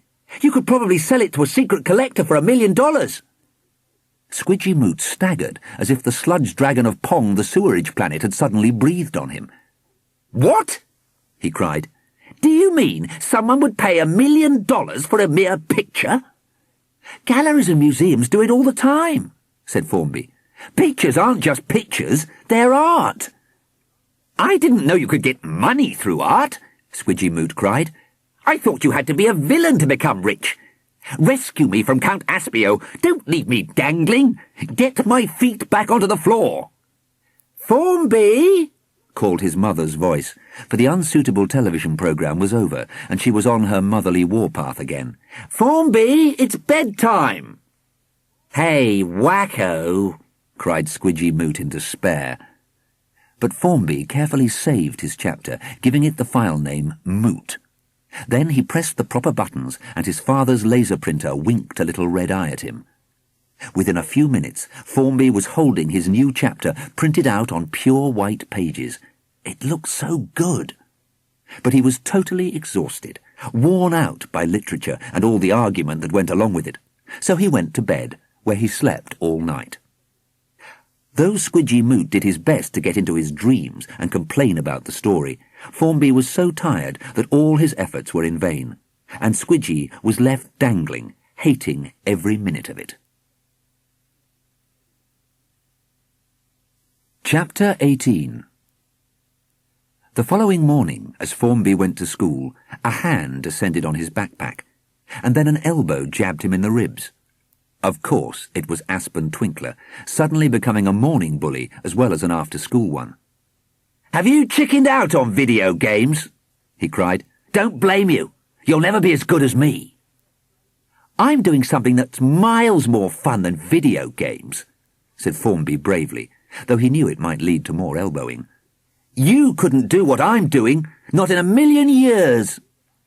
Homework, cried Aspen, and with the skill of a bully who has had a lot of practice, he twitched the new chapter from Formby's backpack. For Formby, who was only bothered about after-school bullying, had foolishly forgotten to zip his backpack shut that morning. "Are you doing homework like a little goody-goody?" Then Aspin read the first line aloud, trying to make fun of it, but Formby noticed he tripped over the words every now and then. "A little before this fearsome event, Quidy Moot was up on the 5th floor," read Aspin, and his mouth fell open. He came to a standstill. "What fearsome event?" he cried, as if he could hardly believe what he was reading. "None of your business," Formby shouted, trying to snatch his story back, but Aspin simply stepped away, holding the pages high above Formby's head and reading them as quickly as he could. "Who is this wicked Count Aspio?" he asked.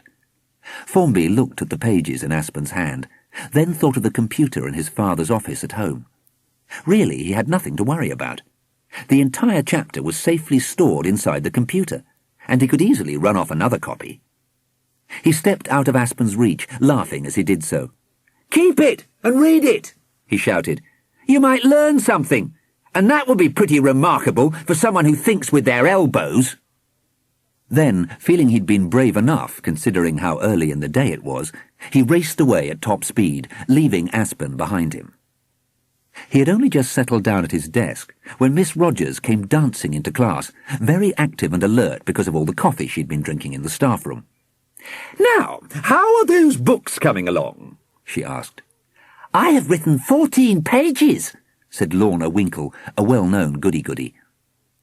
"My story's 5 pages long, but I'm drawing great pictures," said Johnny Knox, "and I've drawn 3 dinosaurs, a Triceratops, a T-Rex, and a—" "Formby," said Miss Rogers with a knowing smile, "how are you coming along with your story?" Everyone looked at Formby. He could easily see that no one believed he had written a single page. "I don't know how long my story is," he said. "Chapters 1 and 2 are in my deluxe data book. Chapter 3 is in a diary with a yellow cover, and Chapter 4 is on my father's computer." Miss Rogers was amazed to think that a computer game boy like Formby could possibly have written 4 chapters. "I'll believe in your 4 chapters when I see them," she said in a suspicious voice. "And I don't want to read chapters 1 and 2 of the story in one book, then have to look in another book for chapter 3, and then have to look on a computer for chapter 4. It would be impossible to shelve a story like that in the library. I want all your chapters in the same book for me." "But the story keeps darting in all directions," said Formby. "Be firm," said Miss Rogers. "Show the story who's boss. Do remember, Formby, we need books for the library." "I'll do my best," said Formby with a sigh. "Try writing a story yourself and see how you get on," he mumbled when he knew she couldn't hear him. Chapter 19. After school, Formby set off for home, planning to dart from bush to bush, hiding from Aspin as he crossed the park. But before he so much as reached the park gates, he heard his name called, and saw Aspin pelting after him. This was unusual. Up until now, Aspin had always hidden and jumped out on him. "Ooh," Formby mumbled, and tried to run faster, but Aspin cut him off about 7 steps before the park gates. What was this? Aspin was not looking fierce or tormenting. Indeed, he seemed rather anxious, and was keeping his elbows tucked well in at his sides. "Hey, kid," he said, trying to sound like the Star Wars hero Han Solo talking to the main Star Wars hero Luke Skywalker. "No hurry, eh? Just tell me what was going on in that story you lent me this morning." "Lent you?" cried Formby. "You stole it." Yeah, said Aspin. "I know I did sort of borrow it, but what happens next? And how does it begin?" By now they were strolling through the park side by side, almost as if they were friends. "Our class has to write a story for the school library," Formby said. "That's a bit of the story I was writing, and I have to get home and get on with it, or my little sister will find it and muck it up again. Little sisters are the biggest pains in the world." "They're nothing to big sisters," said Aspin with such deep feeling that Formby was startled. "Little sisters must be worse than big ones," he declared. "I've got both sorts," said Aspin. Big ones and little ones. And big ones are 100 times worse. They're all Terminators. Now listen, if you bring me the rest of the story tomorrow morning, I'll read it during social studies and tell you what I think of it later. Formby hesitated. Aspen looked anxious. I'll let you have a turn at a video game tomorrow afternoon if you let me read the rest of your story, he said. I want to know how, what's-his-name, Quidy Moot, gets away from Thingamy, what's-his-name, Count Aspio. Yeah, man, Count Aspio. He sounds cool. OK, said Formby. I'll just go home and do the next bit, and then I'll have it to show you tomorrow. When they parted on the other side of the park, Aspen gave Formby a thumbs-up sign. Just hang on in there, he cried. That's what writing dudes like Shakespeare would do. Wonders never cease, Formby thought. Even Aspen knows about Shakespeare. Then he raced home, rescued his deluxe databook in its false cover, re-stole Minnie's yellow diary, and sneaked into the office. He booted up the computer. Retrieve document? It asked him politely. Formby's fingers twinkled briefly over the keyboard. M-O-O-T. He pressed the Enter button. Yesterday's chapter leapt into life on the screen. It was like magic. Formby hadn't really studied it properly yesterday. He'd been too anxious to get it into the computer, saved and safe from little sisters. It was true he had taken his pen back, but a little sister like Minnie might easily find another way to worm herself into the story if he didn't protect it. Formby stared at the blue screen. This story looked just so good in that neat white print. Any library would be delighted to have such a story on its shelves. Instead of going on with the next chapter, he began to copy the whole story so far onto the computer, even though it annoyed him to include the chapters Minnie had written. It took him ages to work his way through first the deluxe databook and then the diary. As he finished at last, he felt someone sliding around the room behind him. He didn't have to turn to know who was reading over his shoulder. "Why aren't you getting on with the story?" asked Squidy. "I've been dangling around, hoisted into the air by Count Aspio since last night. Don't you care?" "Sorry," said Formby. "I just thought I'd put the whole story on the computer before I went on with the next chapter. Doesn't it look great?" Squidy narrowed his green eyes. "It does look good," he agreed, rather unwillingly. "Almost as good in its way as my picture did. You know, while I've been dangling, I've had time to think. Well, thinking is almost all you can do when you have to spend a whole night hoisted in mid-air, though there is someone running round and round in circles somewhere on the floor below, and sometimes that has distracted me.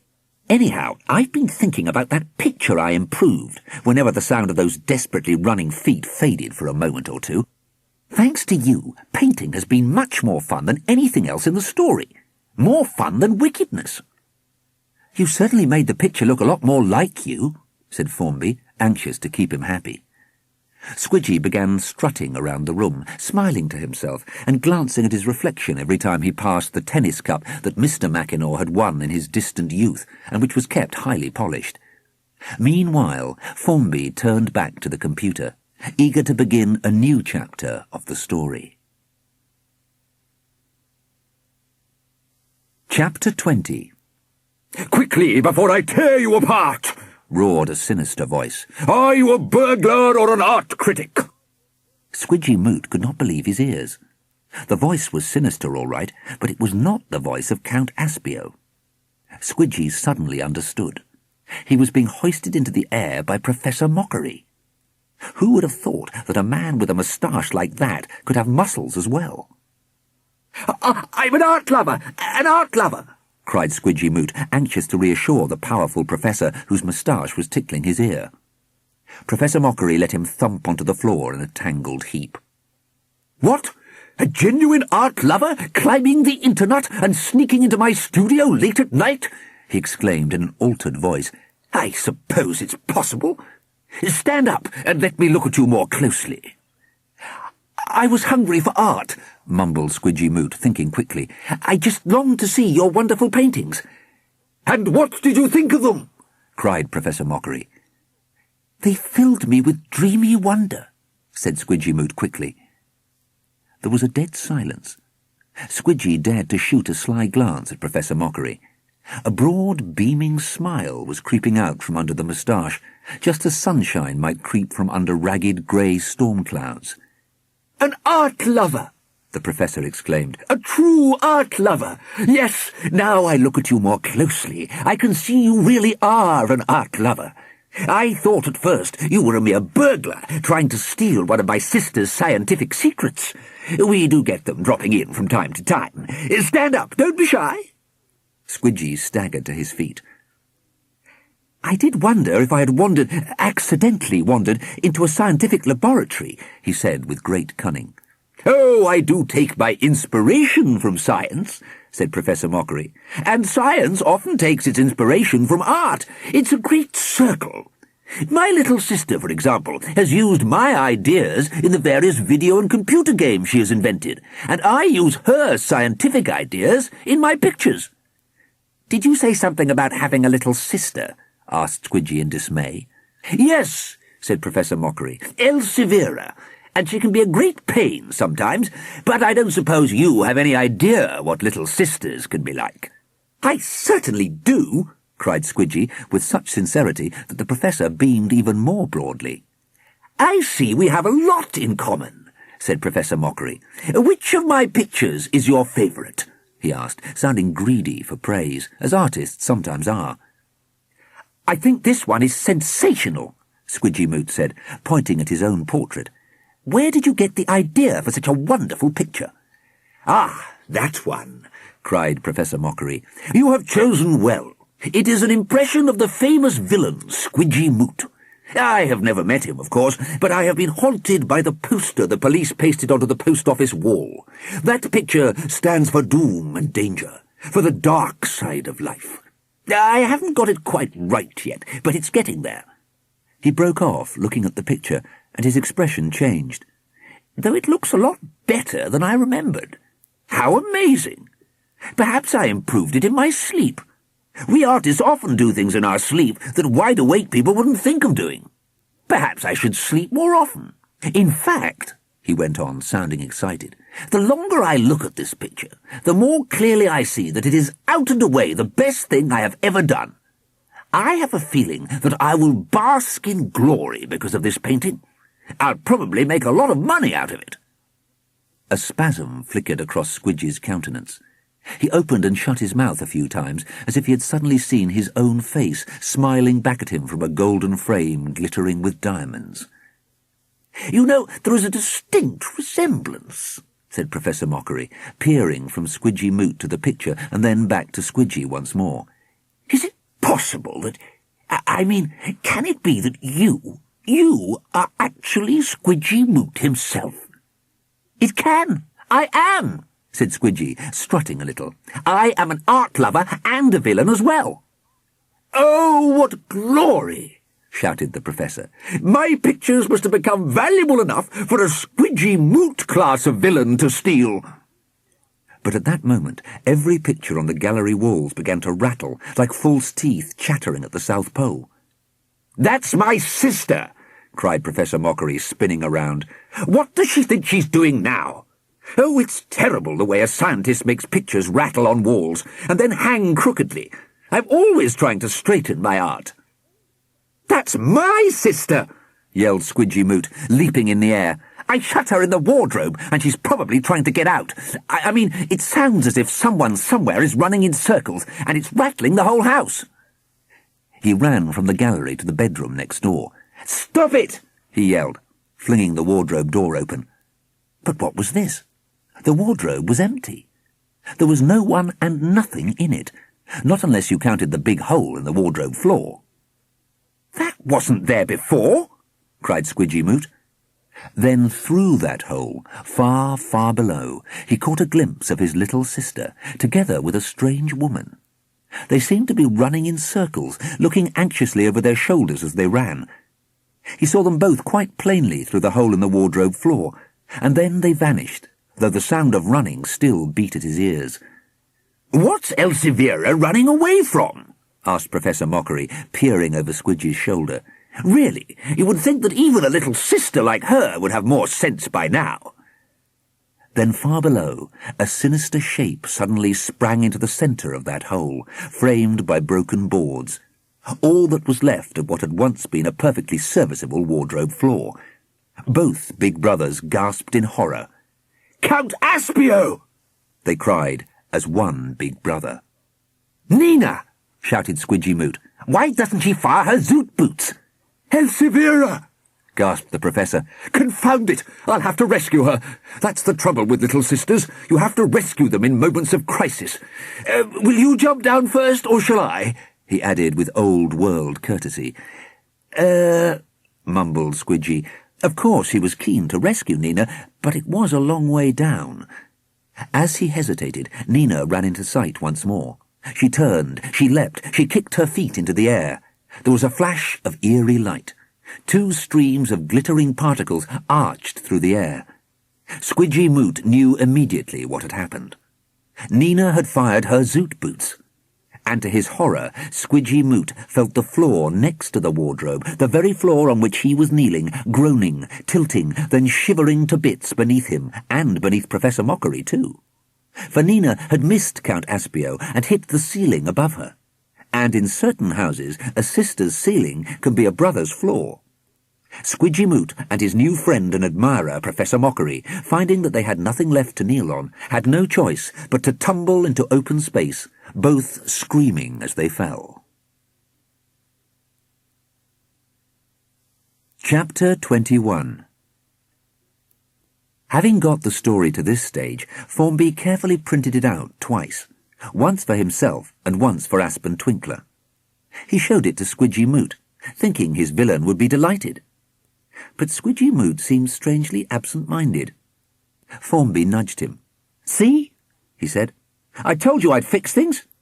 I can't cut little sisters out of the story altogether, but I've given you the glory of rescuing them from danger. And I've added in a crumbling floor and a fall into darkness, so the chapter will have a dangerous and exciting ending." "Fair enough," said Quidy, but he sounded as if he didn't care. Formby was taken aback. "Why don't you argue?" he asked. "What's wrong?" Nothing, said Quidy Moot. "Do what you think best." Formby could hardly believe it. Quidy Moot had argued with him every step of the way, yet suddenly, at a really exciting moment, it almost seemed as if he had lost interest. "Zoot streams and crumbling floors," Formby said, counting off on his fingers the good things about his story. "What more do you want?" Quidy Moot nodded, but he wasn't really listening. Feeling rather disappointed, Formby began searching his father's desk for a paperclip big enough to hold all his pages together. Squidgy suddenly spoke. "Hey, you!" he said to Formby. "Aha, we're going to have a fight after all," thought Formby with relief. "What's wrong now?" he asked, quickly putting on the expression of a writer preparing for an argument. "Do artists have teeth like mine?" asked Squidgy. "Artists?" cried Formby, taken aback. "I really enjoyed painting that picture," said Squidgy. "I wouldn't mind painting another one. Work more painting into the story." "Come off it! You're the villain! The villain!" snapped Formby. "And I'm only interested in computer games." And then he paused, frowning. Was this still true? He certainly felt interested in his story.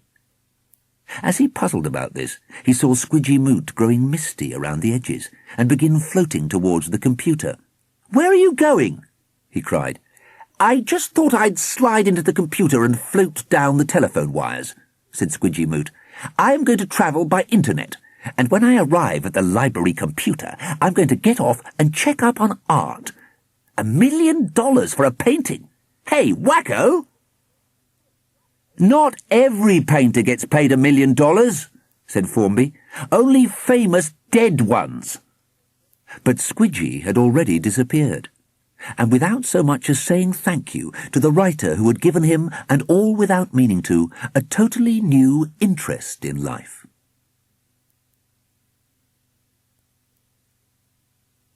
Chapter 22. Next morning, on the way to school, Formby gave his first set of printed-out pages to Aspen, who snatched it eagerly, saying, "Thanks, kid," almost as if they were friends. entirely forgetting about any elbowing or backward hair ruffling. The second set he passed over to Miss Rogers at mid-morning break. She nearly fell over backwards. "Do you mean I have to read all this fine print?" she gasped. Of course, the goody-goodies had written stories, but their stories were filled with lots of coloured pictures, drawn big to take up room. Some of them had stretched out their writing too. Formby looked over at these stories scornfully. He could easily tell that the goody-goodies weren't serious about literature or art. Miss Rogers had certainly not expected anyone in the class to write so much. As he watched her amazement, Formby was surprised to find that now he had written so much of his story, he suddenly wanted someone, anyone, to read it eagerly and tell him how good it was. But he also knew he had to approach Miss Rogers carefully. "Just read the first 3 lines," he suggested carelessly. Miss Rogers gave him a suspicious look and began. "It was the blackest night that ever was. Lightning stabbed down into the city. Thunder rattled the roofs." Of course, once she had begun reading, she couldn't stop. She walked to her morning coffee with her nose a mere inch from the printed words, banging into other teachers as she went and trampling on the occasional pupil. When mid-morning break was over, Miss Rogers was late back to class, and as she looked at Formby, her spectacles went all smeary with emotion. "You know, Formby," she said, "we teachers struggle on, and sometimes we wonder if it's all worthwhile. But a story like yours restores our faith in our work, and in literature too. Mostly I can guess the end of a story, but I must admit I have no idea just how yours is going to end. Tell me at once, what happens?" "Aha," said Formby mysteriously. He didn't want to tell Miss Rogers that he had no idea how it was going to end either. "What about Count Aspio? Will he actually become realer than real?" Miss Rogers asked. "I already know ideas, games, and real life all run into each other, but I feel I already know Count Aspio. If for some reason he reminds me of that boy in Miss Armitage's class. What's his name? Oh, I remember, Aspin Twinkler. But I must know what happens next. Come on, Formby, give me a clue." "Aha," said Formby again, but his second aha sounded much less certain than his first aha. Miss Rogers grew suddenly aware of indignant silence in the classroom. She looked up to find that all the goody-goodies were staring at her disapprovingly. Everyone could see she was spending valuable classroom time talking to Formby Mackinaw, instead of concentrating on well-behaved pupils who really deserved her attention. "And now, children," she said quickly, "look at the story Formby has written for the school library." She held up his pages. "I want all of you to do just as well as Formby. Formby, you have special permission to work on your story for the rest of the morning, and then bring it to me, for I must find out what happens next." Formby took his pages back to his desk. He began to read his own story, admiring the way its words fitted into one another, and quite forgetting that his little sister had written half of it for him. He found he couldn't really write any more while he was sitting at his school desk, surrounded by jealous goody-goodies. So once again he tried to do some illustrations. But they just would not work out the way he wanted them to, though he tried them this way then that way, until the bell rang for lunchtime. He was longing to boast to Quidy Moot about how he had impressed Miss Rogers with his story. But strangely enough, though he looked keenly right and left as he dodged through the park later that afternoon, there was no sign of Quidy Moot at all. He did see Aspin Twinkler walking slowly through the park, reading slowly and stopping every now and then to point to some line. He didn't seem in the least interested in bullying anybody, nor did he look as if he was planning to go to the video arcade either. As Formby watched cautiously, he saw Aspin look up from the pages. Their eyes met. Aspin's face brightened. A beaming smile spread from ear to ear. "Hey, kid!" he called. "Let me show you what I've been doing during maths. Drawings for your story. I even drew some at lunchtime, too. I thought it needed drawings, so I did some."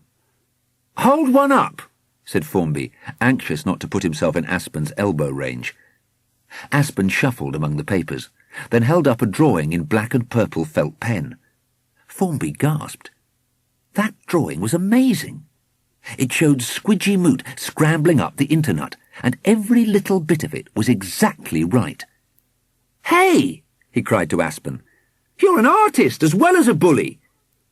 If you do more pictures for my story, it's certain to be put in the school library." "We're a team!" cried Aspen. "Give me 5!" And their hands clapped together overhead in a moment of rare fellowship.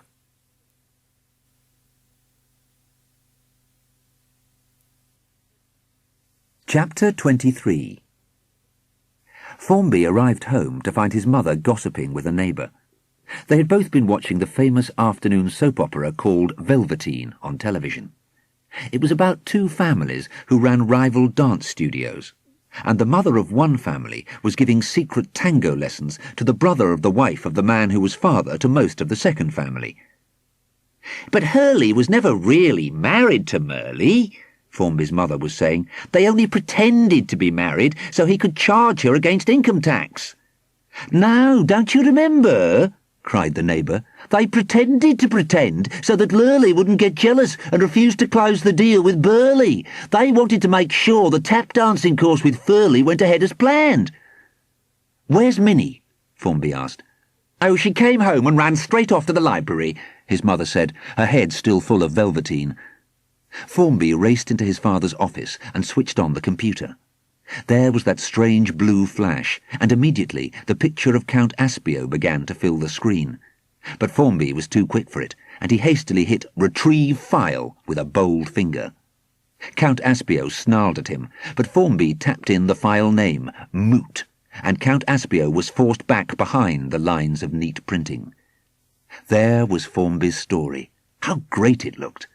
But there was no time to read it now. Quickly he shot to the end of the story, anxious to get on with the next chapter. Then he gasped in amazement, for the end was not the end he had written only the night before. The names of Elseviera Mockery and Nina Moot danced before his eyes. How had they managed to muscle in here on his father's computer, particularly as Minnie was forbidden to touch it? "Dreadful, isn't it?" said a voice beside him. He turned, and there stood Squidy Moot, looking every bit as furious as you would expect. And yet, wasn't there still something just a little absent-minded about him? Didn't he look as if, though of course he was angry at little sisters pushing their way into the story, he was really thinking of something else?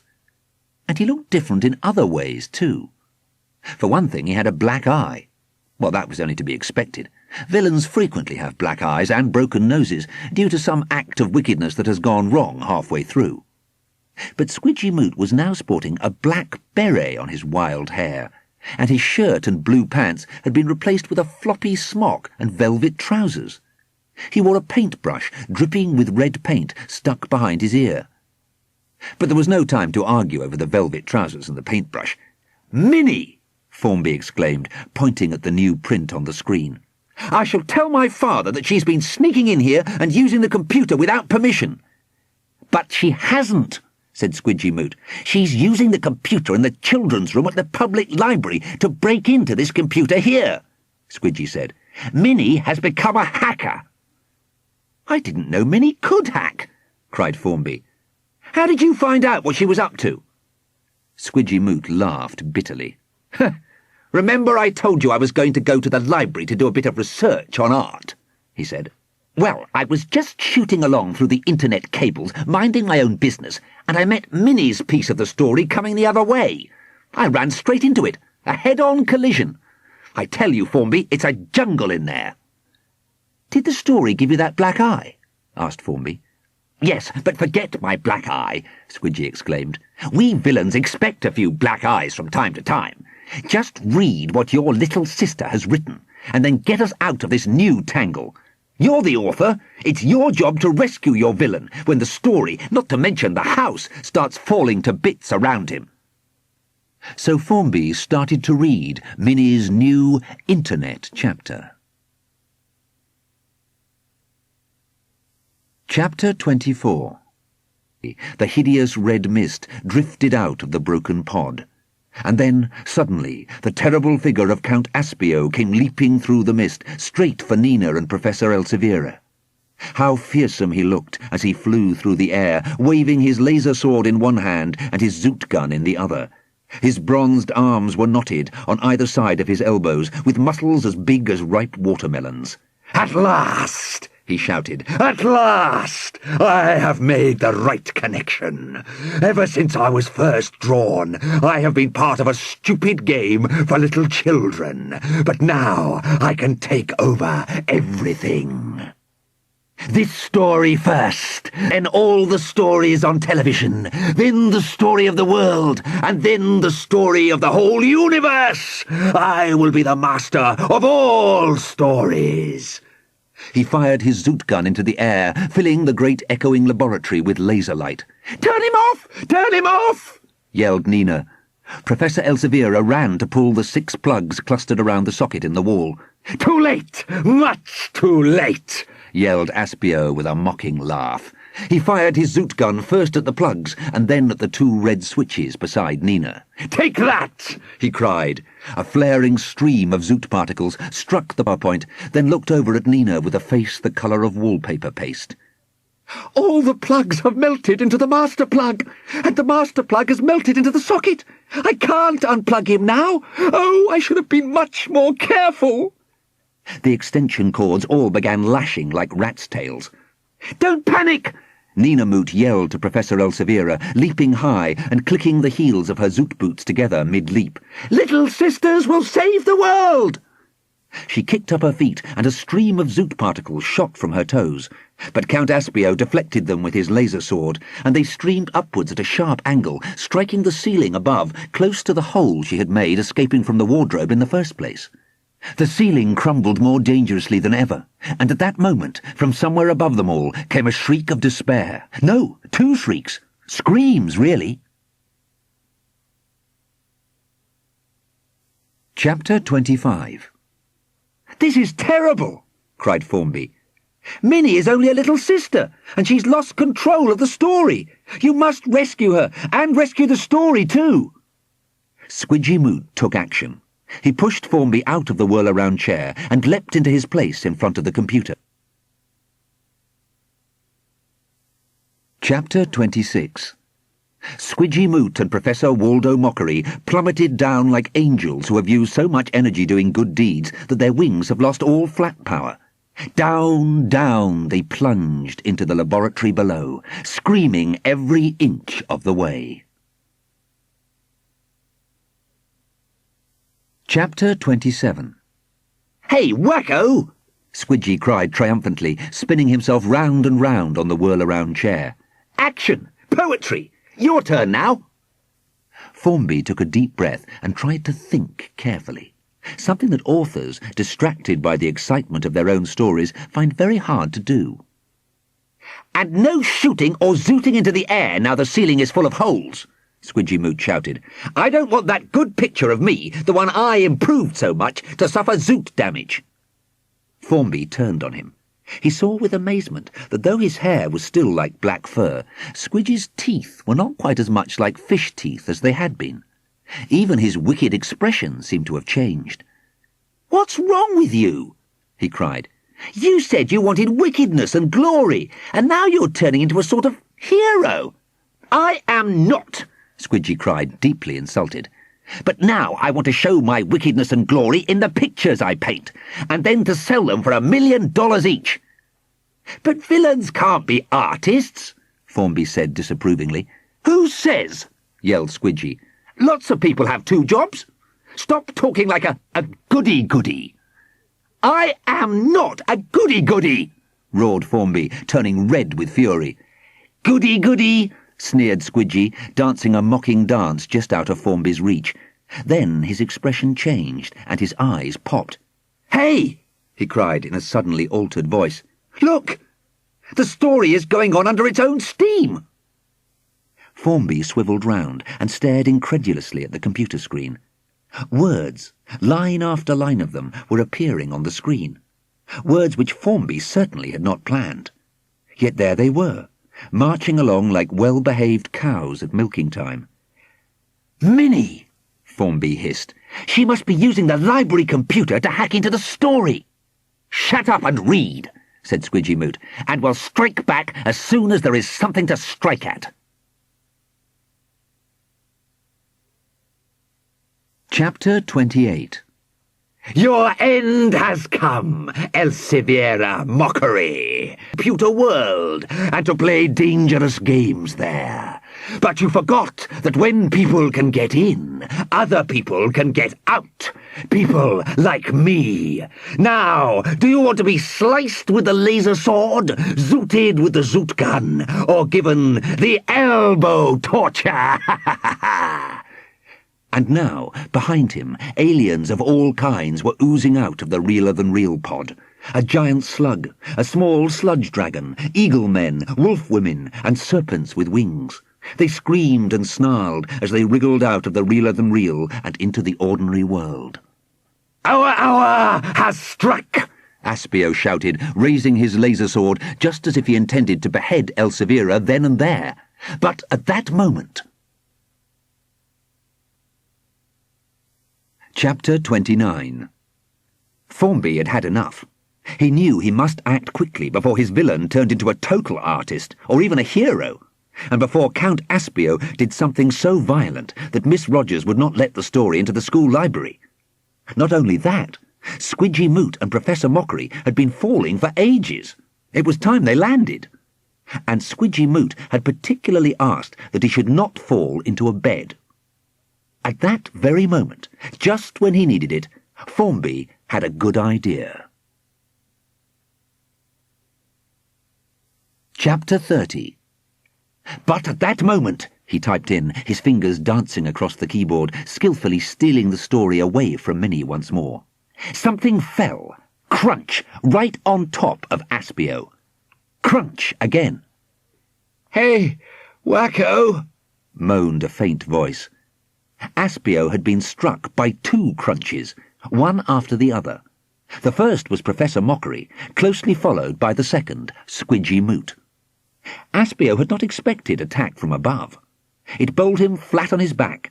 His laser gun spun away, while Elseviera rolled to safety once more. Aspio writhed in agony. "Get them!" he gurgled faintly to his alien hordes, who were still slithering and sliming out of the realer-than-real pod.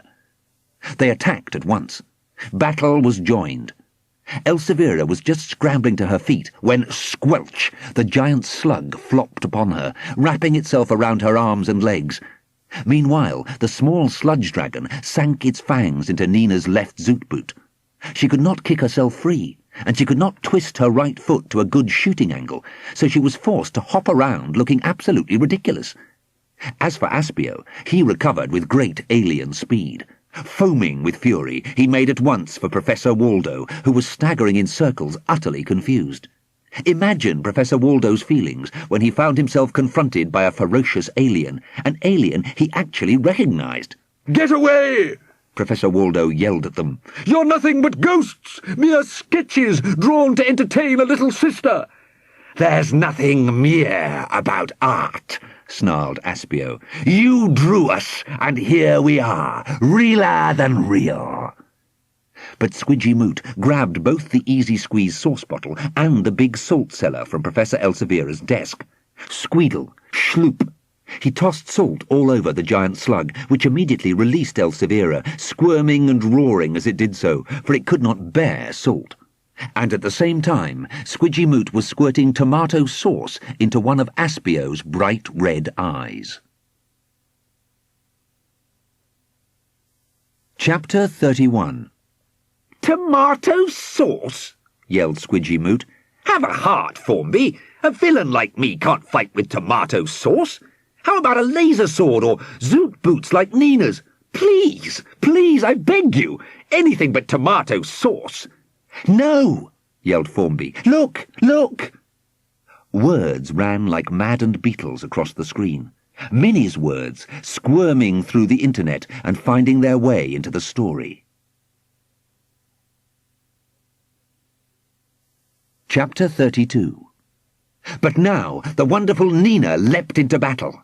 She gave a kick so powerful that the sludge dragon went flying across the room, and then, spinning around, began firing off a further series of zoot kicks.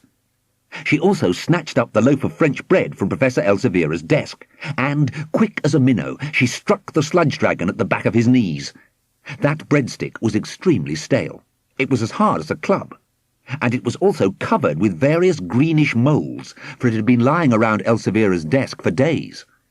The moulds exploded softly, filling the air with greenish powder. The effect was sensational. All the aliens began gasping and staggering. For once out of the realer-than-real world, they were all allergic to mouldy bread, and probably to pollen as well. Every one of them was struck down by hay fever, and since none of them had handkerchiefs, they all began dripping and sneezing convulvulously. Chapter 33. Convulvulously? Ha! Yelled Quidy Moot. What sort of word is that? She means convulsively. Minnie's only 8, said Formby, surprised to find himself sticking up for a little sister. Be fair. It's a pretty good idea for someone of 8. I mean, 4 people could easily beat a whole army if the army got hay fever and began sneezing. And convulvulously sounds great to me. Hey! Cried Squidgy. Are you siding with little sisters? Is Aspio going to be beaten by mere mouldy bread? And is he sneezing too? I'll soon fix Aspio, said Formby. Watch me. Chapter 34. It is true little sisters were being quite useful, Formby typed in quickly. But they were also trying to keep clear of Aspio, who was hysterical with fury. Villains with horns hate it when something tumbles on them out of the sky, and a running nose ruins their fiendish glory. Stretching out his rubbery arm, all swollen with veins and muscles, he grabbed Professor Waldo and tossed him 20 feet into the air. "Oh, my poor brother!" Professor Elsevier screamed, leaping at Aspio, who merely snarled and sneezed and snatched her too, tossing her up after her brother, who was on the way down by now. There stood Aspio, evil and triumphant, gnashing his tusks in between sneezing, while lightly juggling 2 university professors, one of them a Nobel Prize winner, as if they were paper puppets. "Now I am going to be really nasty," he roared, as they revolved through the air. "I'll juggle you and joggle you, then whittle you to wisps, so that you'll be borne away by the westerly wind. Achoo!" Nina Moot fired her zoot boots at Aspio, but he simply laughed at her zoot stream. "Ha ha!" he yelled. "You have been too clever, smarty pants. Hay fever makes aliens like me imperviable to the zoot stream." Chapter 35. "Imperviable?" shouted Squidgy. "What sort of word is that? Let me at him. I'll zoot him with words." And taking Formby in an unexpected hammerlock, he twitched him out of the whirl-around chair. "My turn!" Quidy Moot shouted, whirling himself in front of the screen and dominating the computer keyboard. Chapter 36. Swish, clash, zing, slash! Quidy Moot snatched up Count Aspio's sword from under the realer-than-real pod, where it had been blown by the tempest of alien sneezes. Aspio saw him coming, and in between juggling the 2 professors, he actually managed to fire his evil fingernails at Squidgy, who ducked and leapt wildly, avoiding every nail. But at this point, words began racing like beetles across the screen. The little sisters had taken over again. Chapter 37. But as Squidgy leapt and ducked, avoiding the fingernail darts, he stepped back onto the slippery giant slug. Squidgy's left leg slid right, and his right leg slid left. He lost his balance and fell over backwards. "Revenge!" yelled Aspio. "Now!" And forgetting the 2 professors, who were still in mid-air, he rushed forward, crooking his fingers into claws. Things looked bad for Waldo and Elsevier, tumbling out of the air with no one to catch them. However, climbing their internut had made them quick and strong. Waldo somersaulted in mid-air, landed and braced himself skillfully. A moment later, Elseviera came to rest lightly on his shoulders. Across the room, Aspio was about to sink his claws into Quidy Moot, but Nina, who was highly skilled at rugby, flung herself forward in a superb tackle, so it was Aspio's turn to crash to the ground. Chapter 38. There was a hesitation in the flow of words. Quidy Moot leapt to the keyboard, the light of vengeance in his eye, as he took charge of the story in less than a microsecond. "Hang on for a moment," interrupted Formby, grabbing Quidy Moot's arm. "Be careful. If we have too much bloodthirsty violence in our story, they won't put it in the school library." "But this is the place where we just have to have bloodthirsty violence," said Quidy Moot. But Formby suddenly knew just how to end his story in the right way. Squidgy was shouting and trying to push him away from the computer, but Formby showed all the determination of an author who knows how to end a tale in the right way. With an ending like the one he had in mind, his book would certainly be chosen for the school library. Chapter 39. Aspio lay on the ground, apparently stunned. Nina ran towards him, ready to fire her zoot boots, and Elseviera snatched up a nearby broom. For a moment they circled him, prepared for trickery and attack, while the other demons hooted and wailed, all too frightened to interfere. Then Aspio raised his head. But at the sight of his face, Nina and both Professor Mockeries gasped with amazement. Could that possibly be Aspio? What had happened to him in these last confused moments? For he was utterly transformed, altered beyond recognition. Where were his curling horns? What had happened to his tusks? The horrible hair on his ears had turned into silky fur. His elbows had become softly rounded. He had grown elegant whiskers, and his evil eyes had become mild and surprised. "Where am I?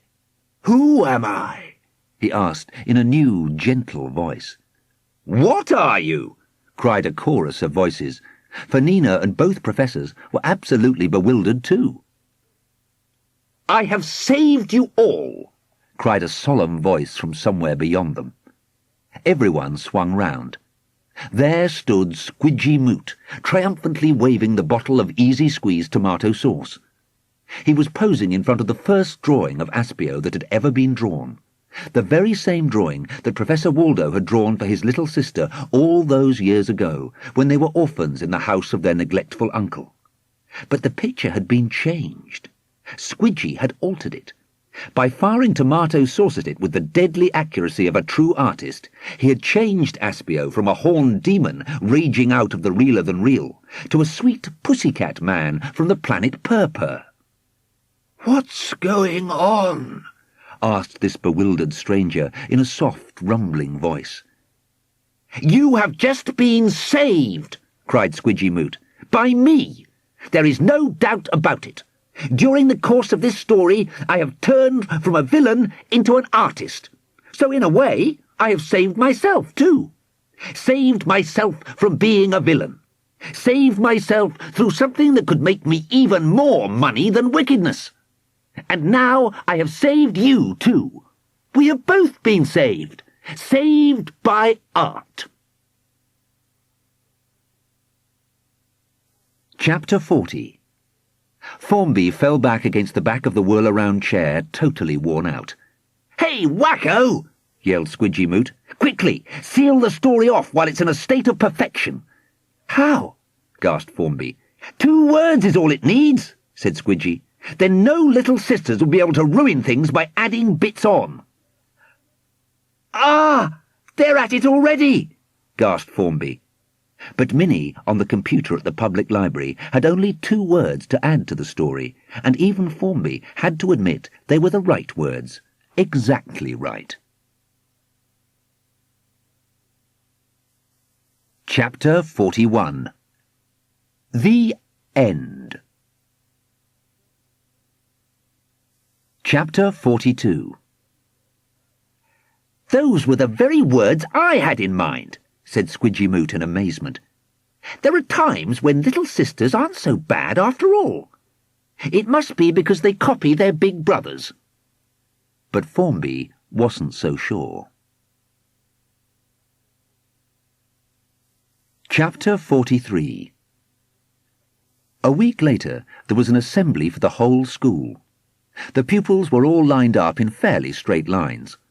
The teachers filed into the assembly hall, all looking keen and active, for they had all had many cups of coffee to strengthen them for the ordeal ahead. The school band played a stirring march. Mr. Hornblower, the school principal, raised his hand and everyone fell silent, except for a soft rattling roll on the school drum. Mr. Hornblower, looking a little shy, lifted his trombone from the silk-lined box beside the school microphone and blew a rather jazzy fanfare on it. Listen, everyone, he said. I have an important announcement. As you know, we have been conducting a book-writing project in various classes, so that our dear library will have many new books, even though we can't afford to buy any. Never forget that we are all storytellers at heart, and never forget that though we may tame some stories a little by putting them into books, there are other wild tales out in the world, snapping and showing their claws, along with tales so shy we catch just a glimpse of their dappled hides as they slither off through the forest, blending into the leaves. "No poetry from principals," muttered Formby Mackinaw. Miss Rogers heard him, but for once she didn't frown at him. The Hornblower Book Prize has been won not by one author, but by two, Mr. Hornblower went on. And we have an unexpected illustrator to thank too.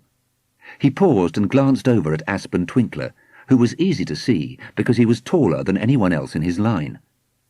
Mr. Hornblower's eyes rolled rather uneasily before he went on with his official flattery. Thanks to the wonder of modern computers and desktop publishing, we now have several copies of the book, and it has been bound in green and gold by Miss Rogers, who goes to bookbinding classes at the Adult Education Centre every Thursday evening. I have much pleasure in announcing that the winners of the Hornblower Book Prize are Formby and Minnie Mackinaw for their wonderful book, Saved by Art. What a title! That's exactly the sort of title we like to see in a school library. There was a gasp of jealous admiration from every goody-goody in the school. "What's the prize?" cried Formby, thrilled at the thought that he had won something for the first time in his life. "The prize is the great honour of actually winning the prize," said Mr. Hornblower, giving Formby a severe look. "We did think of giving you and Minnie, along with Aspen Twinkler, the illustrator, a gold medal each, but school budgets are very shaky these days, and we may have to get the coffee machine repaired quite soon. Now, the band will play the well-known song Jerusalem, and Minnie, Formby and Aspen will come up onto the school stage to shake my hand and receive personal bound copies of Saved by Art." Formby was joined by Minnie and Aspen Twinkler, smirking proudly but looking confused too, for this was the first time in his whole life that he had ever been praised by a teacher. As they marched towards the stage, Formby heard Miss Rogers whispering to the other teachers. "I never would have believed Formby could write a prize-winning book. Good teaching can transform a most unlikely boy," she was saying. "It certainly can," Aspen's teacher whispered back, sounding even more conceited than Miss Rogers. "Speech! Speech!" shouted the goody-goodies. They didn't really want to listen to Formby, but they knew they ought to shout speech, speech on an occasion like this, and they were too well-behaved not to.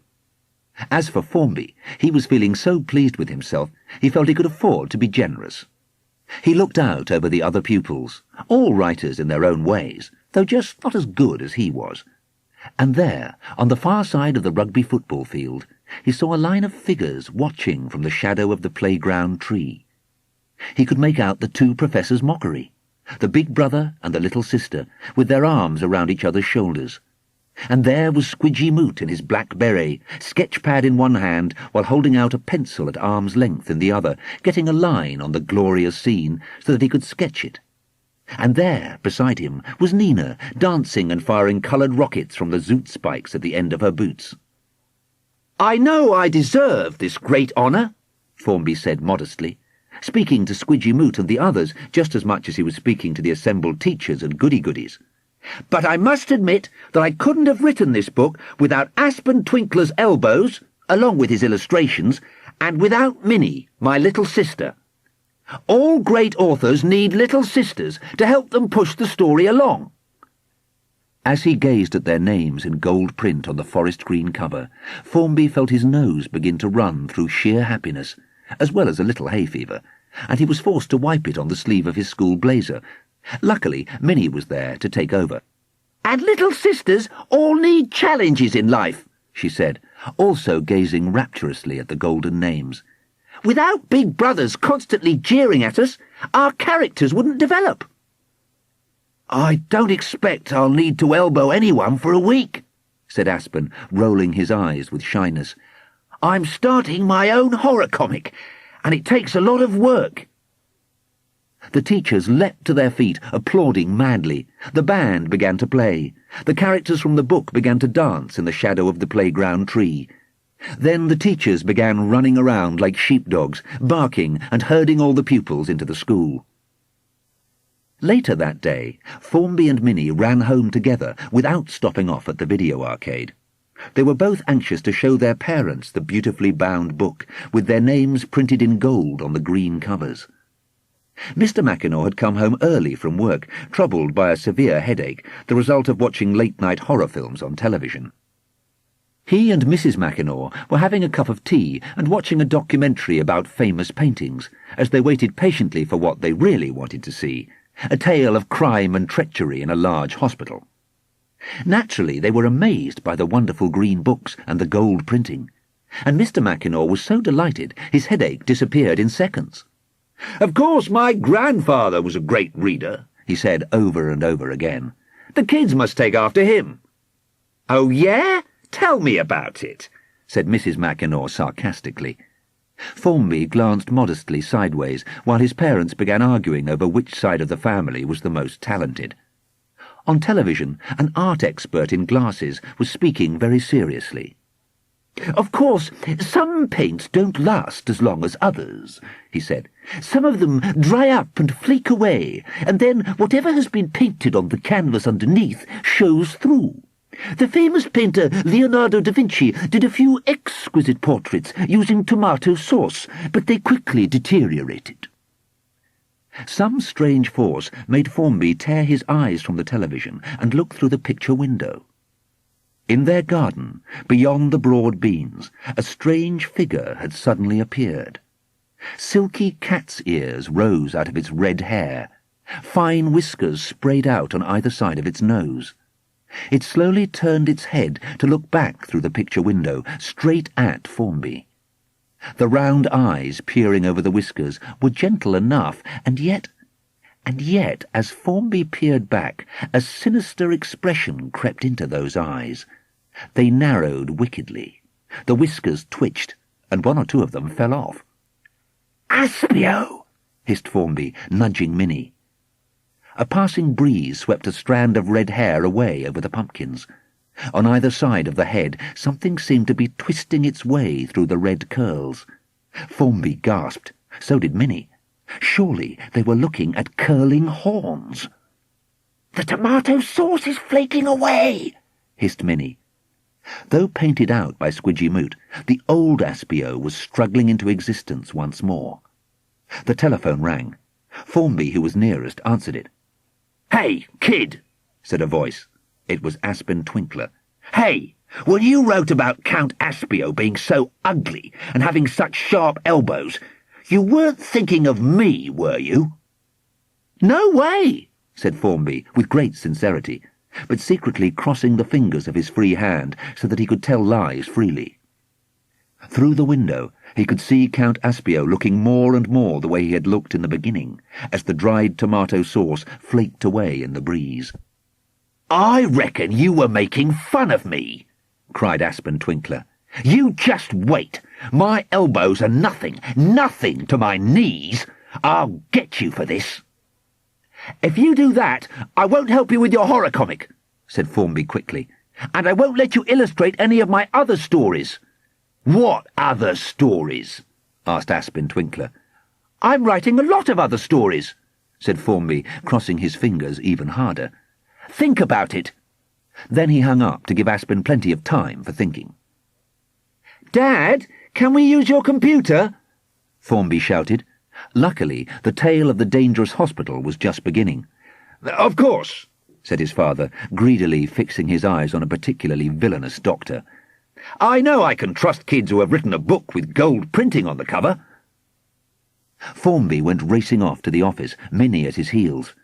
How will we get in touch with Nina and Squidgy? Cried Minnie as they ran. They'll be round, now Aspio's loose once more, Formby said, as they burst into the study where the computer was quietly and smugly waiting for them. We're here already, cried Quidy Moot, leaping out from behind the door. I'm armed to the teeth. I've brought my paintbrush and an easy-squeeze bottle of tomato sauce. And I've bought my zoot boots, said Nina, bouncing beside him and practising a few high kicks. I'll have first go, yelled Minnie, sliding onto the whirl-around chair. No, I'll go first, shouted Formby, grabbing a nearby stool. I'm the oldest one, and anyhow, boys know more about computers than girls. But then he froze, for he had had an idea, and it was a particularly amazing one. No, hang on, he cried.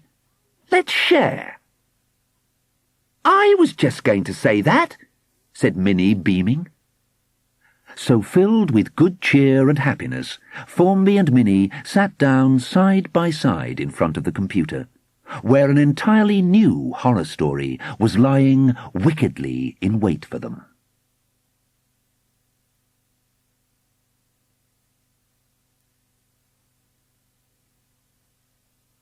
That was A Villain's Night Out by Margaret Mahy, read by Richard Mitchley. We do hope you've enjoyed listening to this Chivers audiobook. For details of other Chivers recordings, please contact us, and we'll be delighted to send you a catalogue listing all our titles and recent releases. Our telephone number and address can be found on the box cover or in the catalogue.